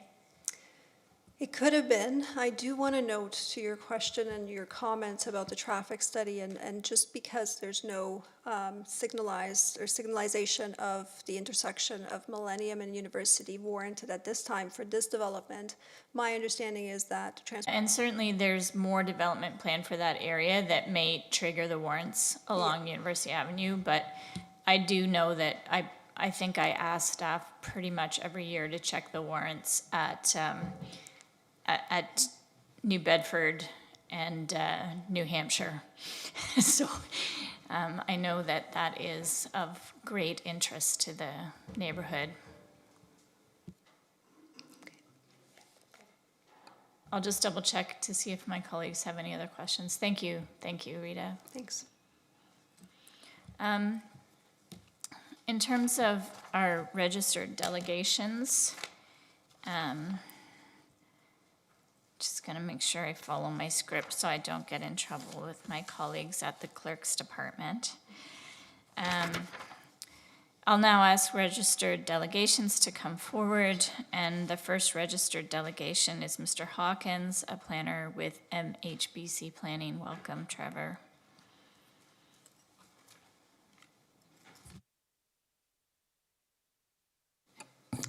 Thank you, Chair Freeman. I think perhaps my time is best spent delving into some of the questions that Council had. Rita's highlighted a number of the aspects of the development. So first, starting with the woodlot, which is next to the subdivision. So the woodlot is owned by the City of Waterloo. So the City of Waterloo can regulate access to the woodlot. Obviously, Rita's alluded to some of the measures that could be employed on the boundary of the subdivision, but the woodlot also fronts on Millennium Boulevard, so the city would, have tools at their disposal to prevent access to the woodlot as the owner of the woodlot. And the city, of course, would own the open space blocks within the subdivision where the multi-use trail is proposed along the edge of the woodlot, heading out to Country Square. And in terms of the deployment of salt for winter maintenance, as council will know, some of the trails in the city are winter maintained and some of the trails are not winter maintained. So there is obviously the option, if salt was a concern, to not winter maintain that particular trail. So that's an option available to council. In terms of the traffic calming, I think between Rita and transportation staff, they've touched on the condition of draft approval, which requires a traffic calming plan. So that traffic calming plan, as Jenny alluded to, applies to the roads within the subdivision. So before the subdivision is registered, there's an exercise undertaken by a professional engineer, and they would recommend traffic calming measures for the subdivision. I think perhaps the questions that Councillor Rowe in particular was asking, and some of the other councillors touched on, was really about Millennium Boulevard and existing speeds perhaps that are occurring on that road based on traffic patterns that are already happening while these lands are not developed at all. So council, of course, has a separate traffic calming program that they can pursue. And I expect if everyone around the Horseshoe is interested in a traffic calming plan being required for Millennium Boulevard in this area, that's a pathway to make that happen. And that would be a separate exercise that would be undertaken independent of the subdivision itself. With regard to the noise comments that you had, Councillor Freeman, so the blocks along Millennium Boulevard are multi-res blocks, and there's a condition of approval that requires an update to the noise study, so I expect that we could capture some of your concerns through those updates as part of that condition of approval. I did want to also agree with you about the employment, so I think perhaps what we forget about is these lands were registered at the same time as Carriage Crossing, so they were part of that subdivision. They were a block within that subdivision, and they were at that time intended for to be Blackberry. Blackberry was exploring additional office space in this part of Waterloo in addition to the ones they ended up building just around the corner from here. So at one point in time, office buildings similar to what council can see on University Avenue by Northfield, those sort of 6-story type office buildings, that was really what was envisioned for this property. So there would have been that employment development occurring here had their fortunes not changed not long after the subdivision was registered. So that was really a fact, sort of a result, direct result of, not to belabor the point, but the development of other competitors and their change in business practices. And ultimately they decided not to build here. And this is what brought about eventually, 15 years later, this change in land use. So there would have been traffic anticipated on this property all the way through the planning approval process from the district plan back in 2008 through Carriage Crossing to where we are today. So I did want to sort of explore that comment you made as well. And then I think you had a question about the condominium aspect. So of course, Carriage Crossing, the homes in Carriage Crossing for councillors who aren't aware are the single detached homes we'll start with are parcels of tied land to a common element condominium. So even though the lots are freehold, they pay condominium fees for certain aspects within the subdivision, mostly related to maintenance of the green spaces in the parks, for example. This development is not pursuing the same type of arrangement. This would just be a freehold subdivision for the lots that are planned for freehold, and then the blocks that would be multi-development, they could be either rental or condominium. They're not going to be structured in the same manner as the Carriage Crossing development. So I think I don't want to sort of reiterate all the things that Rita talked about in terms of the planning framework, but really this is a development that's providing really a full range of housing. So there's everything from the singles to freehold towns to condominium towns to stack towns to a possibility for apartments. There's commercial development right across the street from the plaza in Carriage Crossing, as well as opportunities for additional commercial in the block closest to the southwest corner. There's a park, there's a stormwater management, there's trails, obviously all of the amenities that the mayor alluded to that are right across the street. And once we figure out how everyone crosses the street safely, everyone will have, the recreational mecca across the street from them, plus the library.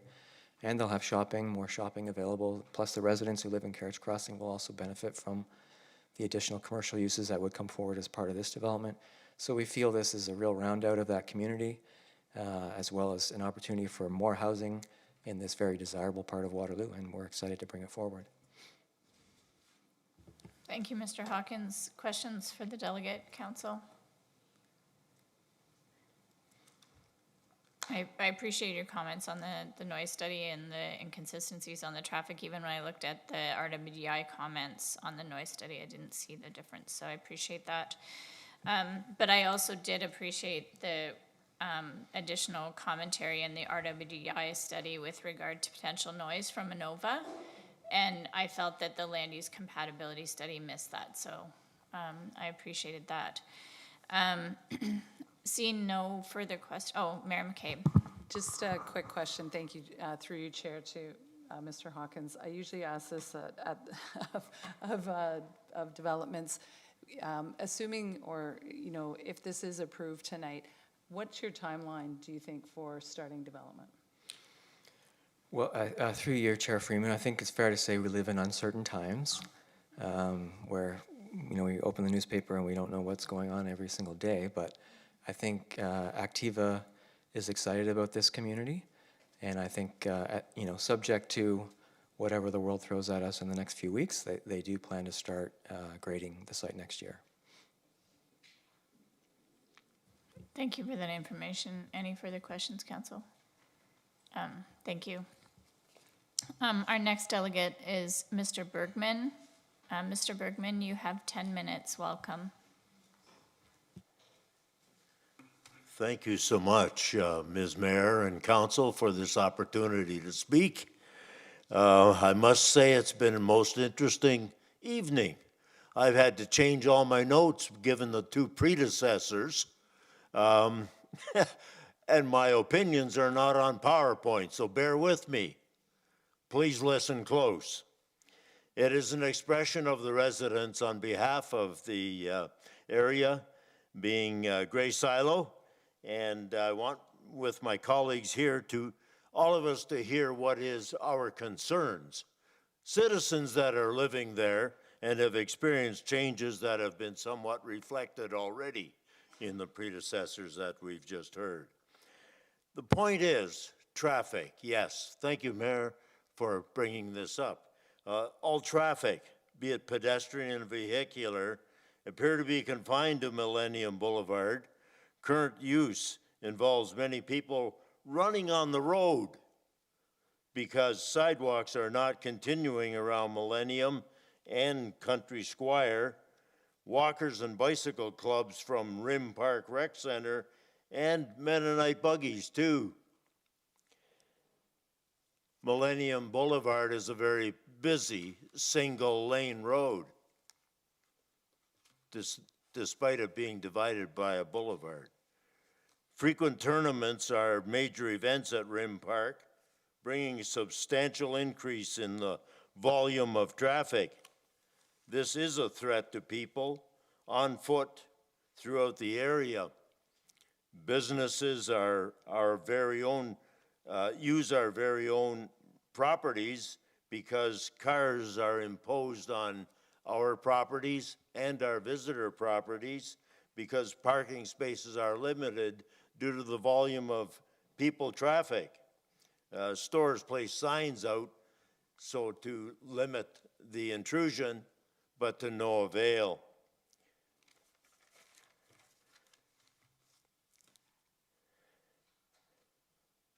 It was encouraging to hear that there are 630 homes. I believe I heard that correctly, did I? Yes, it still is. Oh, thank you very much. Because rumors do get around. Unfortunately, they become very real when everybody pronounces it. So that means there's less traffic, but on the other hand, there will be substantially more. This means 630 vehicles for some homes. Having 2 vehicles nowadays, which is a necessity as an employment home, brings 1,200 more vehicles twice per day, plus commercial services, plus garbage trucks, plus school buses, plus delivery trucks, plus East Side residents, plus Rim Park. A nearby intersection carries 40,000 vehicles per day. 6,000 more vehicles will bring congestion to the area on a single lane, I repeat, single lane of Millennium Boulevard. May I say it, what cost is removing 2 or 4 properties for access to Country Square?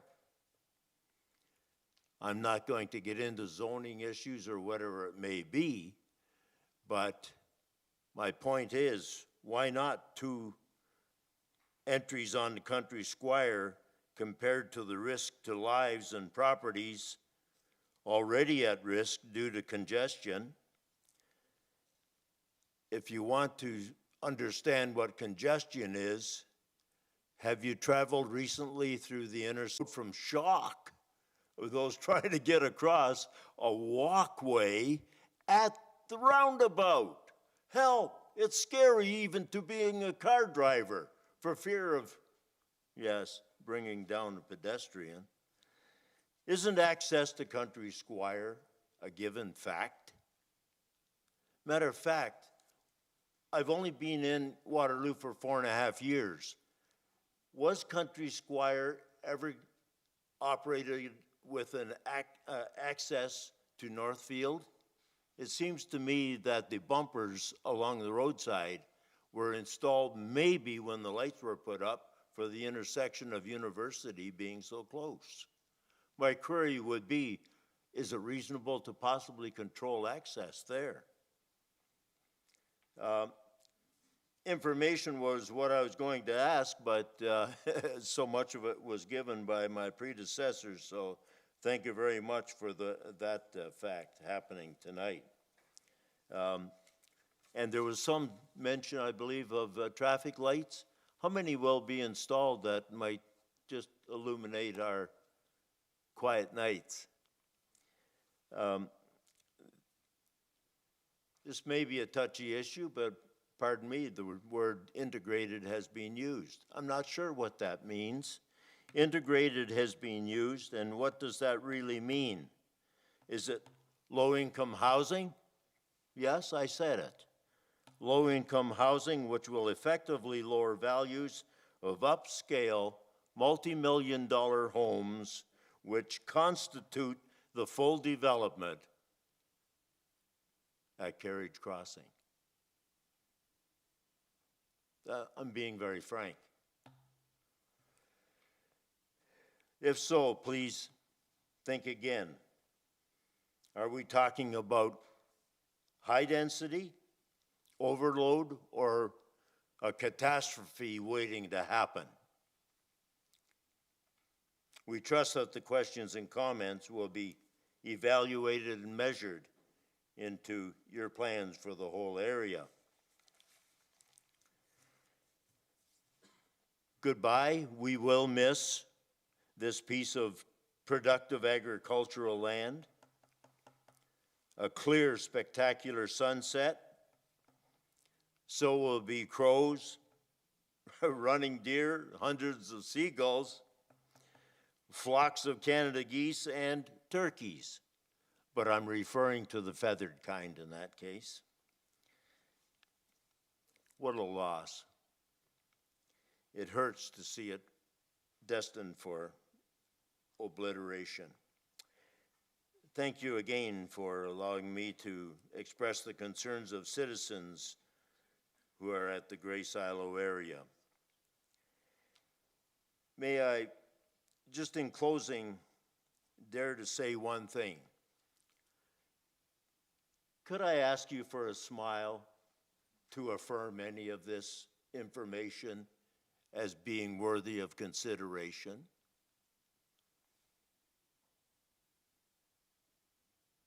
Thank you. There were people smiling, and it makes a big difference. That's a good introduction because my presentation was much briefer than I planned it to be, and it looks like we may get home in time to see 2 innings of the Blue Jays. Go Jays. Thank you. Thank you very much for your comments, Mr. Bergman. Sorry, Council, was there any questions for Mr. Bergman? Sure. Yes, thank you again. I appreciate your comments this evening. Thank you sincerely. So questions to staff. Mayor McCabe. Thank you, through you, Chair. I just wondered, because Mr. Bergman had asked about if entrance and access from Country Squire to the subdivision had been considered and if it had been existed in the past. Could you just comment on that? Thanks, Rita. Certainly, through you, Chair Freeman, to Mayor McCabe. Country Squire Road has a rural cross-section. It's not meant to carry any additional traffic. There is actually a reserve, a 3-foot reserve along the frontage of Country Squire Road and this property. There's also policies in place. So within Site-Specific Provision Area 26, there's policies stating that there's not meant to be any road access onto Country Squire Road.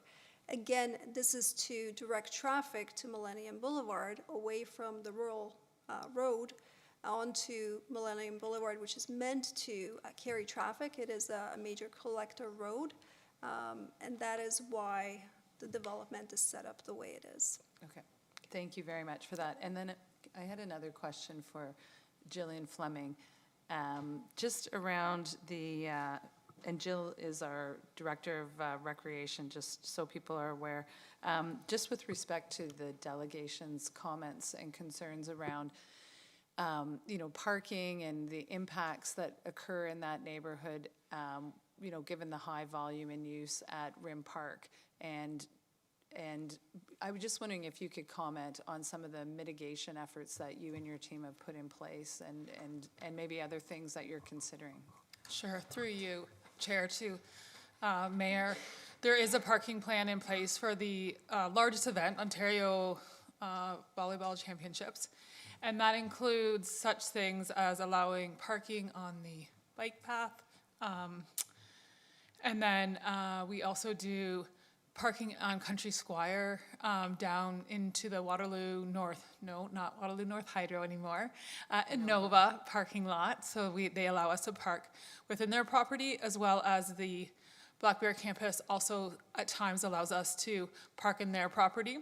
We also have the overflow lots to the Ball Diamonds located to the north of the facility. And then we do extensive communication to the neighborhoods with direct mailouts, road signs on University Ave, as well as social media. So we communicate as much as possible and manage the traffic. We work tirelessly with our partner to work with shuttles to try to shuttle them on and off the property. So those are some of the mitigation strategies specifically for that event.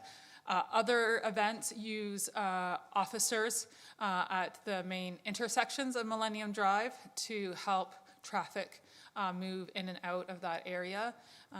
So those are for events that have a high concentration of customers coming in a very short amount of time.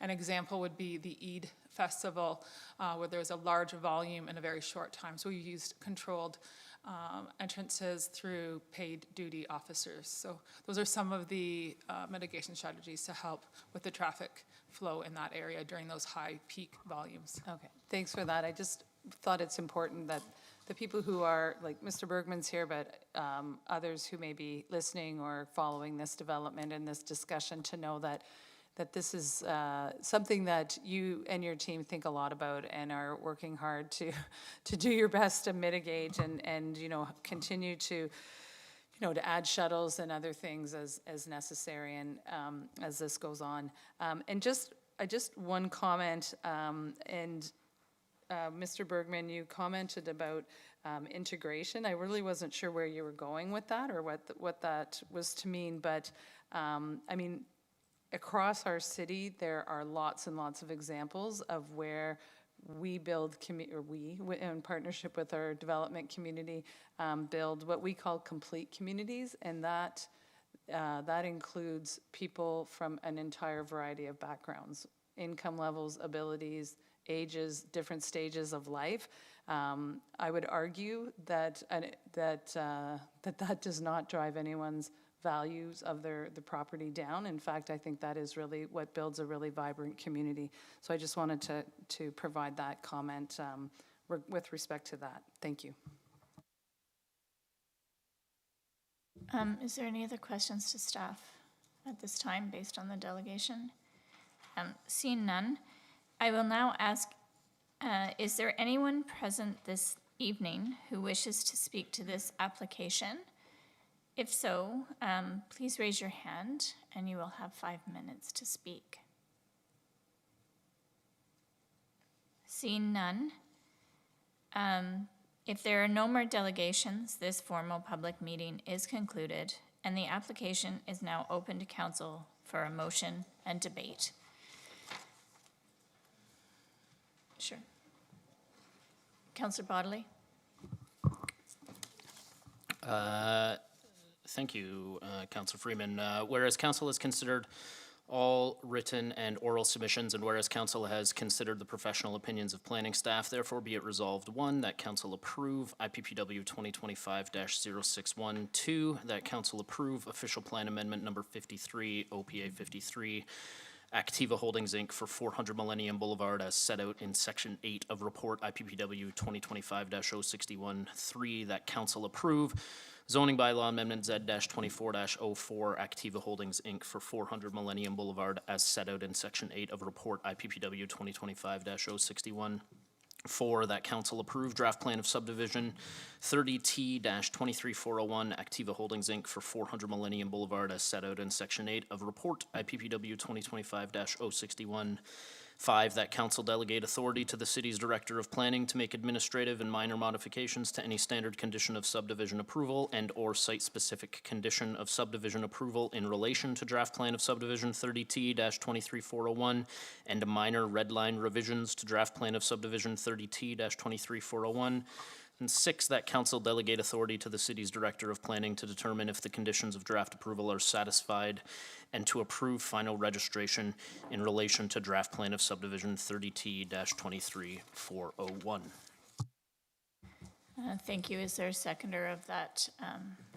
Seconded by Mayor McCabe. Is there any discussion or comment on the application or additional commentary? Seeing none, all those in favor? That's carried unanimously, Madam Clerk. And we are on to item 12C, which is the item for which I hold a conflict. So if you'll excuse me, I will pass over the chair to Mayor McCabe. Thank you very much, Councillor Freeman, for chairing to date. So, hold on, I'm just looking, I don't have the formal thing to read. Thank you. Thank you very much.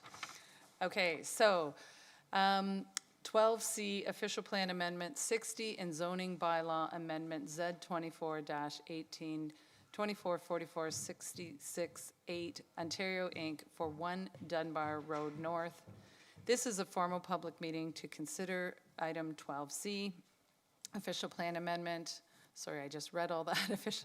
Any persons who want further notice of this application, including the passage of any bylaw, should sign the appropriate register in the binder located on the desk at the rear of the council chambers. If there is more than one binder, please make sure you are signing the appropriate one. Will the clerk please advise council of the method used to give notice of the meeting and the dates notice was given? Notice for this meeting was advertised in the Waterloo Region Record on October 2nd, 2025, and hand-delivered or emailed on October 6, 2025, to all property owners within 120 meters of the subject property, as well as to public agencies, to all persons who signed in or spoke at the informal public meeting held on October 28, 2024, and to all persons who requested further notice. Thank you. The city's planner, Aminu Bello, will now give a brief overview of the application. Welcome back, Aminu.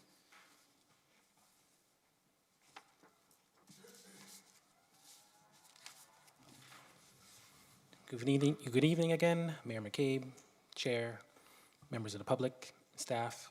This is a formal public meeting for the applications at 1 Dunbar Road North for Official Plan Amendment 60 and Zoning Bylaw Amendment Application Z-24-18, submitted by Ontario Numbered Company, represented by MHBC Planning Limited. Here's a location map of the subject property. It has frontage along Herb Street West, Dunbar Road North to the east, and Rosalind Avenue North. It has existing dwellings located that are currently occupied, 7 dwellings to be exact. In terms of surrounding uses, single attached dwellings abut the property to the north and south, in addition to the east and west.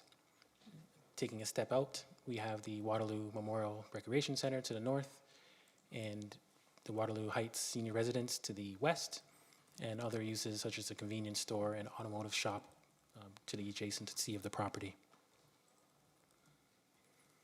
In terms of the official plan framework, the property is currently designated mixed-use, medium-density residential in the official plan and identified as a minor corridor in Schedule B.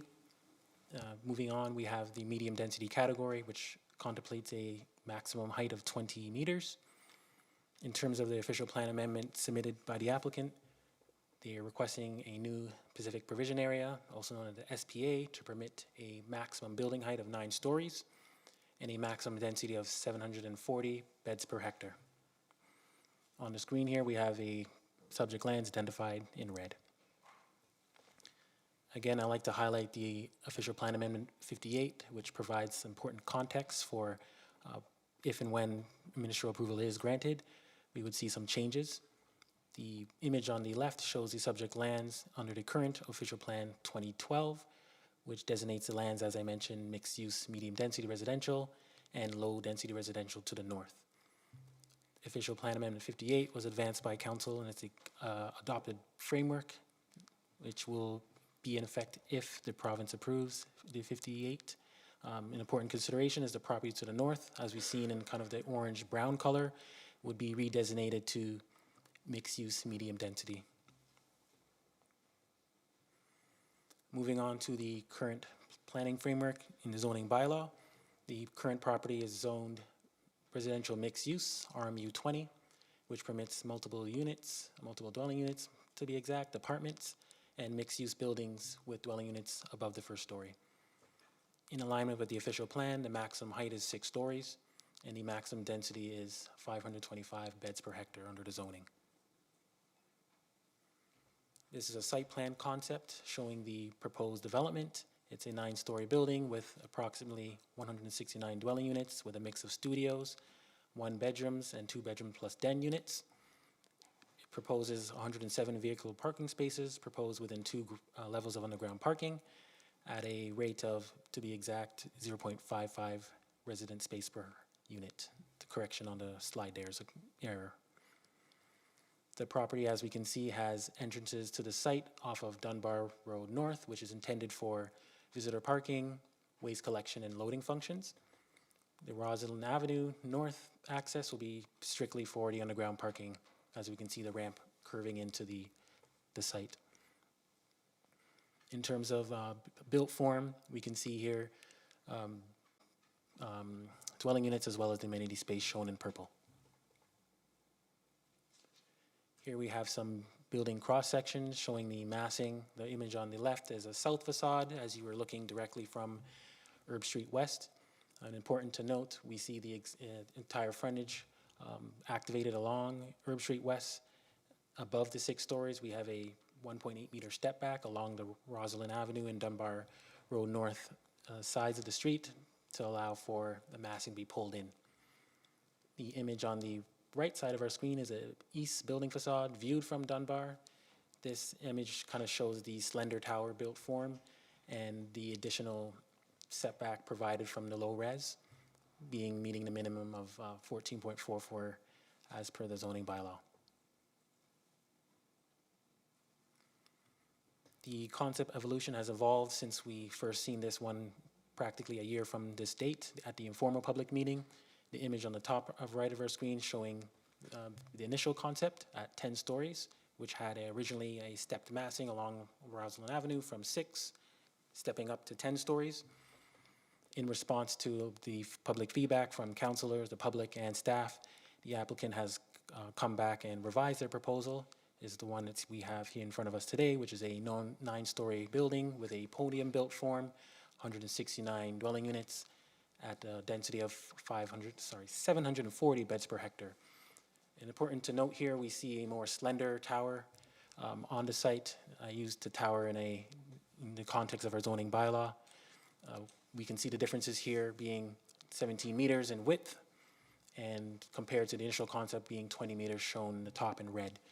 It's also important to note that that red bar rectangle shows the 10-story building, but excludes the original 1-story parking garage that was originally in the initial concept.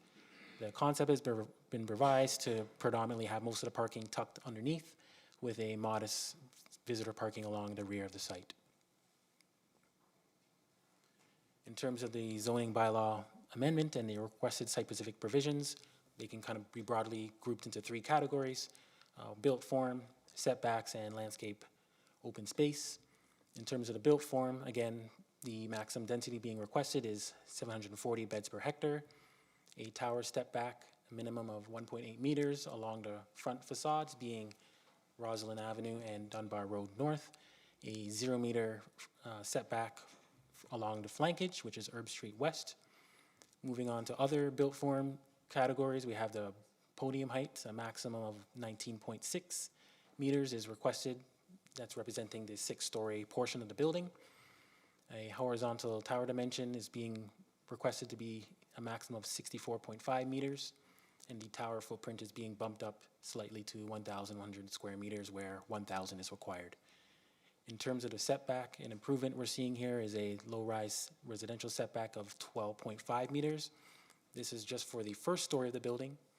Moving up to the upper stories, it meets the minimum at 14.55 as per our zoning bylaw. In terms of other setback reliefs, we're looking at the Class B architectural projection is being reduced to 1.8 meters along the flankage yard, which is Herb Street West. And lastly, we have three last amendments in the landscape open space being reduced to 22%, where 30% is required under the zoning, and the landscape open space is being met in that regard. In terms of the landscape buffer, it's 2 meters from the north property line, where 3 meters is required. And lastly, a holding provision is being applied to permit a apartment building that's compliant with the NPC 300 guidelines. This is a different approach we're taking here with the holding provision. It's essentially, in the past, we've required a separate noise study submitted at the site plan stage. However, it's more appropriate here in this case to explore different opportunities. So we're looking at employing a holding provision that would exist on the property that would only be removed if the application or the proposal is non-compliant with the MPC. So this is regarding to stationary noise, the rooftop mechanical proposed on the top of the building. In terms of staff recommendation, staff are recommending approval of staff report IPW 2025-056, and approval of zoning bylaw amendment 60, and approval of zoning bylaw amendment Z-2418 as outlined in the staff report, and a number of site plan review committee directives, which include the green roof, wind study, and architectural quality and urban design standards that would be dealt with through the site plan control process. Staff are recommending approval of this application as it represents good planning. The mid-rise built form represents good planning in the terms of an infill development. It's within a major transit station area that is strategically located between the Uptown node and the Westmount node. And in our opinion, it's appropriate for a use of the site as it's efficient use of infrastructure and things of that nature. And that concludes my formal part of the presentation. I'll be happy to answer any questions. Thank you very much, Mr. Bello. And council, do you have any questions on this project? Councillor Wright. Thank you. Through you, Mayor. So just from my understanding of this, at present, there are no 3-bedroom units proposed, but the density buffers would allow that should the proponent decide that they wanted to do that to meet market needs. Can you clarify that? Through the chair, who's not there, but to the councillor. There is a mix of 1 and 2 beds and 2 beds plus dens. The numbers are exact: 71% 1 beds, 9% 1 bedrooms plus den, plus 15% of the 2 beds. So the maximum density of 740 is what they're proposing, but the actual density is 684. So there is some buffer between what they're proposing and what's there on the ground submitted versus what is under the maximum. That provides some flexibility to increase some of those 1 bedrooms up to 2s, or 1 bedroom plus dens up to 2s. So there's some built-in flexibility within their request to allow for more larger units. Do you have a follow-up? Yeah, I do. Thank you. Sorry, I was trying to turn the button on. Okay, thank you for that. And then the other question I had was about the shadows to the north, and just wanting to clarify whether they're largely consistent with what would be the impact of a 6-story, which would be as of right on this particular lot. Can you clarify that one as well? Through the chair to Councillor Wright. So yes, a shadow study has been submitted.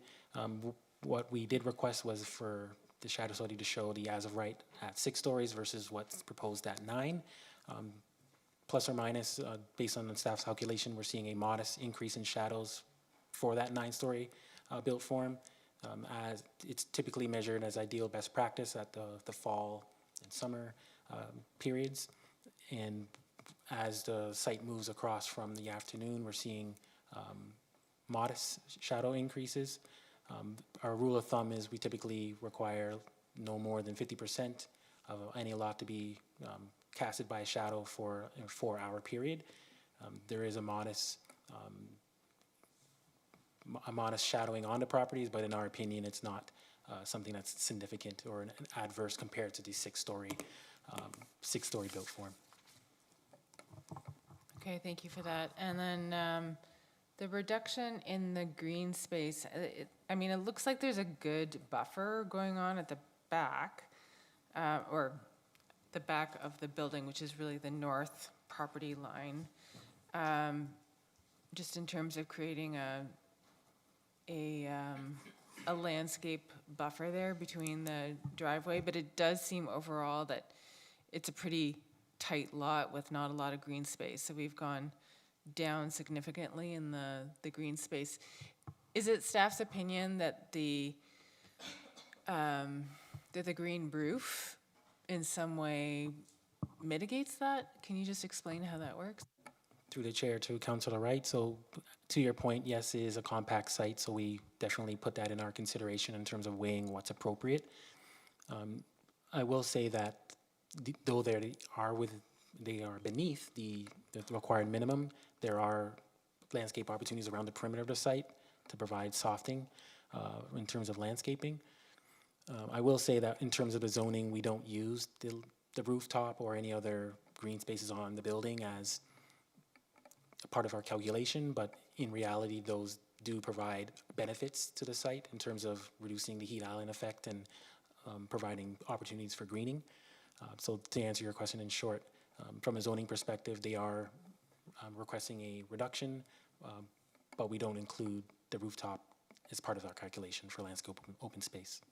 So just as a clarification to that, does the green roof also act as a part of low-impact development, like stormwater mitigation? Through the chair to Councillor Wright, so that is correct. That is a sustainable building practice, having a green roof, and we did consider that as part of a environmental benefit in our evaluation of this application in terms of what we're getting back in return in terms of the increase in height and density. But in terms of the landscape open space, again, it's not part of the calculation. Was there a second part of your question that I might have missed? No, that was it. It was about the stormwater mitigation aspect, like low-impact development. So thank you for that. Okay, thank you. I'll wait with any other questions until I'm sure something may be peaked along the way. Okay, no problem. Any other questions from council members?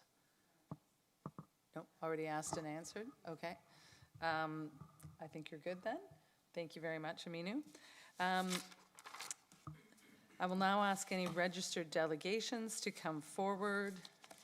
We have Mr. Hawkins back from MHBC Planning. Welcome back. 2 for 1. It's like a double play. Thank you, Mayor McCabe. This one's a little different than the last one, but I think I'll take the same approach. I think Aminu's done a really smash-up job here of answering the questions, and I don't have too many more that I want to touch on, but there are a couple. I guess I have to use this keyboard, not my own keyboard. Again, just to reiterate, Aminu touched on it, but this property is in a terrific location. It's close to the uptown. It's got transit. There's a bus stop really at Roslyn and Herb, so you can walk out the door and your bus stop is right there. You can walk to the rec complex, you can walk to Waterloo Park and all the amenities that are there. There's shopping over at Westmount Plaza and shopping in the Uptown. So plus schools to the south. So there's really everything within, I wouldn't even say a 15-minute walk, Mayor McCabe. I would say there's lots of things, almost everything, including jobs, within 10 minutes of this site. So it's a real terrific location. Just wanted to sort of highlight some of the changes. This visual, I think, kind of shows council where we were and where we are. The pink is the volume of the building that council would have seen 364 days ago. So what we tried to do in response to some of the comments we received was to, number one, push the building further away from the north property line, because that's really the property abuts 3 streets, so that's the most sensitive interface in this case. So we moved the building, over 3 meters away from that property line. So it creates a scenario where the city's planning framework, as council would have heard from that West Hill application earlier, where, not to talk too much about that application, whereas that application was seeking a reduction of that half-height building step-back requirement when you're abutting a low-rise zone. This building, other than those utility spaces on the ground floor, the rest of the building achieves that setback. So it's half the height of the building away from that north property line, and that was one of the main things we strive for. And then the other aspects that staff asked us to look at was how do we create sort of this, we'll call it a false podium tower, because I don't think of this as a tower, it's really a mid-rise building. But we've tried to recess and make the top 3 floors sort of almost fade away in terms of the shape of it, the scale, like the massing of it, but also the texture and the visual of it. It's white. So it will sort of blend a little bit more into the background, whereas the bottom 6 floors will pop out just because of the nature of the design, the way the balconies are articulated along Herb Street. There's the step backs on the 2 side streets. So it's a narrow building. It's a long building facing the main arterial road, which is as it should be, because that's the predominant frontage. But on the side streets, it's a much narrower building, and it steps back from those 2 streets as well. So those are the things that we kind of wanted to explore over the last year to address some of the comments we heard. And then I think, Councillor Wright, your questions related to landscape open space, and I'm sure Council's tired of seeing applications come forward where they're seeking a reduction in landscape open space, and we can have a conversation about that another time. But this application is a little bit unique because I don't know if Council knows the history, but I think this property was purchased sort of in the mid to what they were required to do was to give a bunch of land to the region of Waterloo for Herb Street.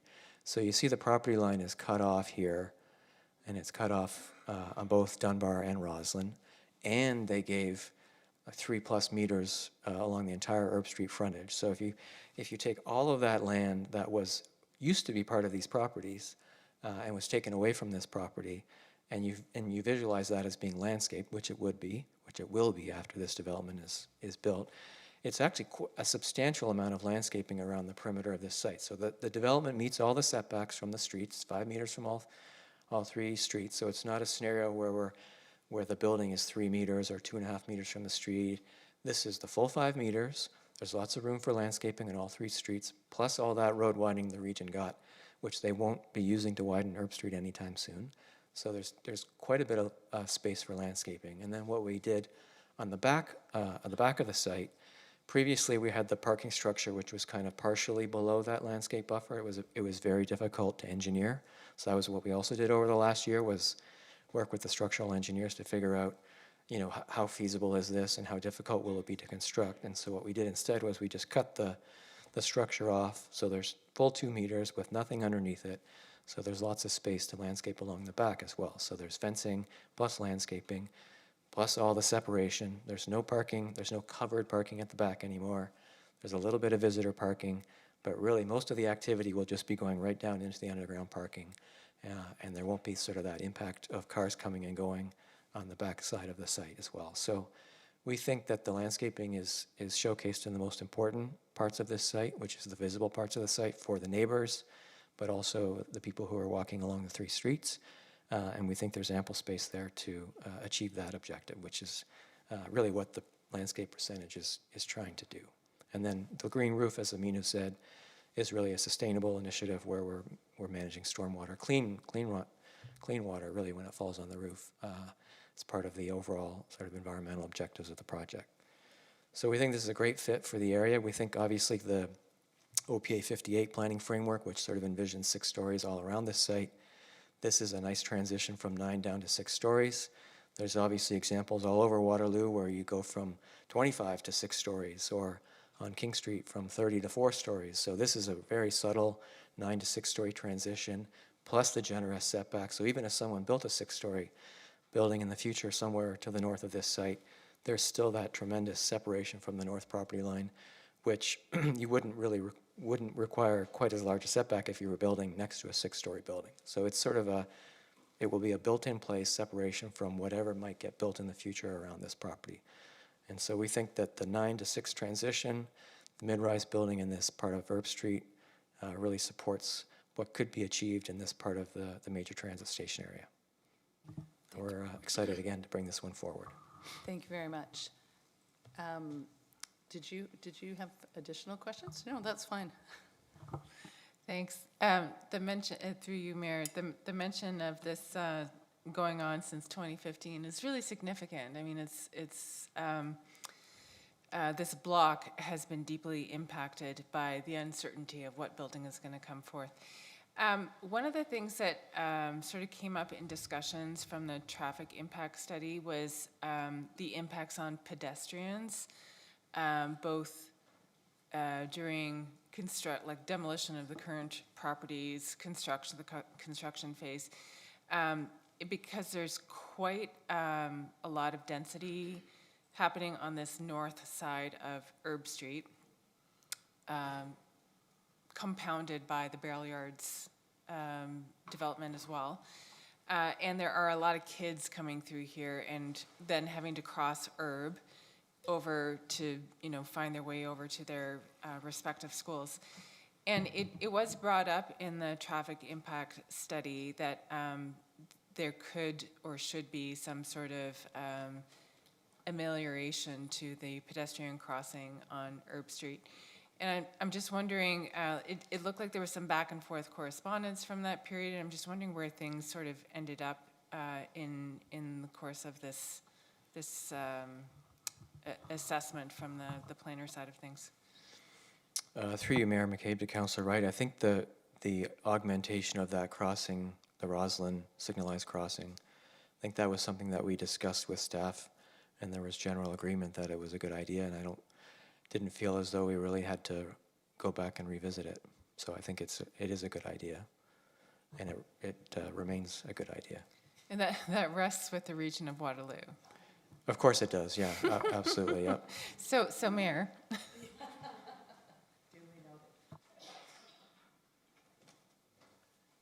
That's it for me for now, thank you. Okay, thanks very much. Is there any other questions from members of council? Okay. I will now ask if there's anyone else present tonight who wishes to speak to this application. Yes? Okay. So when you get to the podium, just provide your name and your municipality of residence for the record. And if that's too high, or you can adjust that. Okay, thanks. Good evening, my name's Tom Bartleman, and I'm a resident of Waterloo. Okay. And apologies, you have 5 minutes, Mr. Bartleman.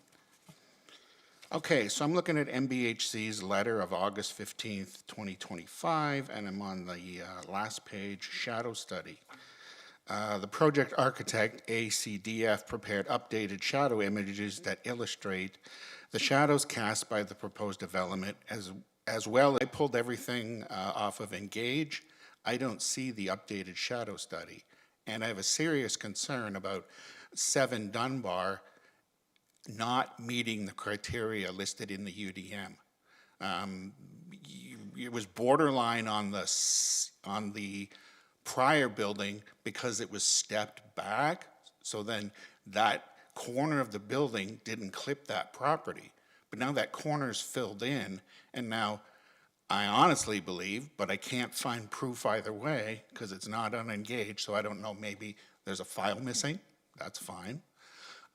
There's no updated shadow study, so I can't determine myself if the application meets the criteria in the UDM, your manual about shadows and the property at 7 Dunbar.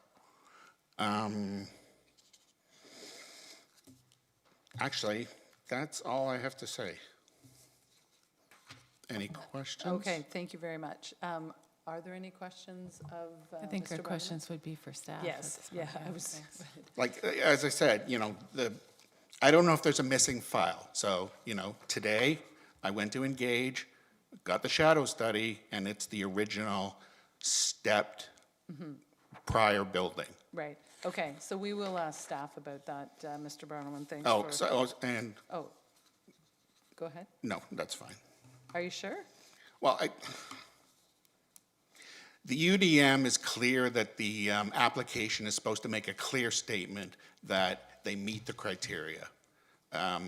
That paragraph in that letter and also the prior shadow study is just basically a big word salad. And I believe that the planning department should be holding the applicant's feet to the fire. Say clearly whether or not 7 Dunbar is or is not meets all the shadow 4-hour rule, and it's not there. Okay? Okay, thanks very much. Just So- hold on a second. Yeah, Did you have a question? Mr. for Ballerman, I think the images that you were looking for were in the architectural drawings. They're on Engage, they're just at the end of the updated architectural drawings. And it does compare the 9 and the 6. Okay. I'm just going to also, while you're, just confirm with our planner if you had anything to add, or did Councillor Wright find the document? Just more of a comment. Typically, the applicant, they provide the shadow studies as a attachment to the architectural drawings. But I think to help the public and digest this type of material, we should take it back to staff to decouple the shadow study from the architectural drawing, just so it's easier to digest and things can be found very quickly. But to your point, Councillor Wright, the drawings were included. So in the future, we will do that to kind of make things easier for digestion. Thank you. Apologies. Thanks very much, Councillor Wright, and thanks for providing that clarification, Mr. Bello. Is there anyone else here who wishes to speak to this tonight? Okay, seeing no one else. If there are no more delegations, this formal public meeting is concluded, and the application is now open to council for a motion and debate. Go ahead, Councillor Wright. I'm happy to move this application. For me, this has been a discussion that has gone on for 10 years, and it's had tremendous impact on the neighborhood, the uncertainty about the development. And I think in the last 3 years, while we've had some stops and starts with this, it's been the same developer of the proposal has really improved on what is possible on this particular site. I really do think it's time to move forward. I do think it will end up being a building that brings new neighbors to the community.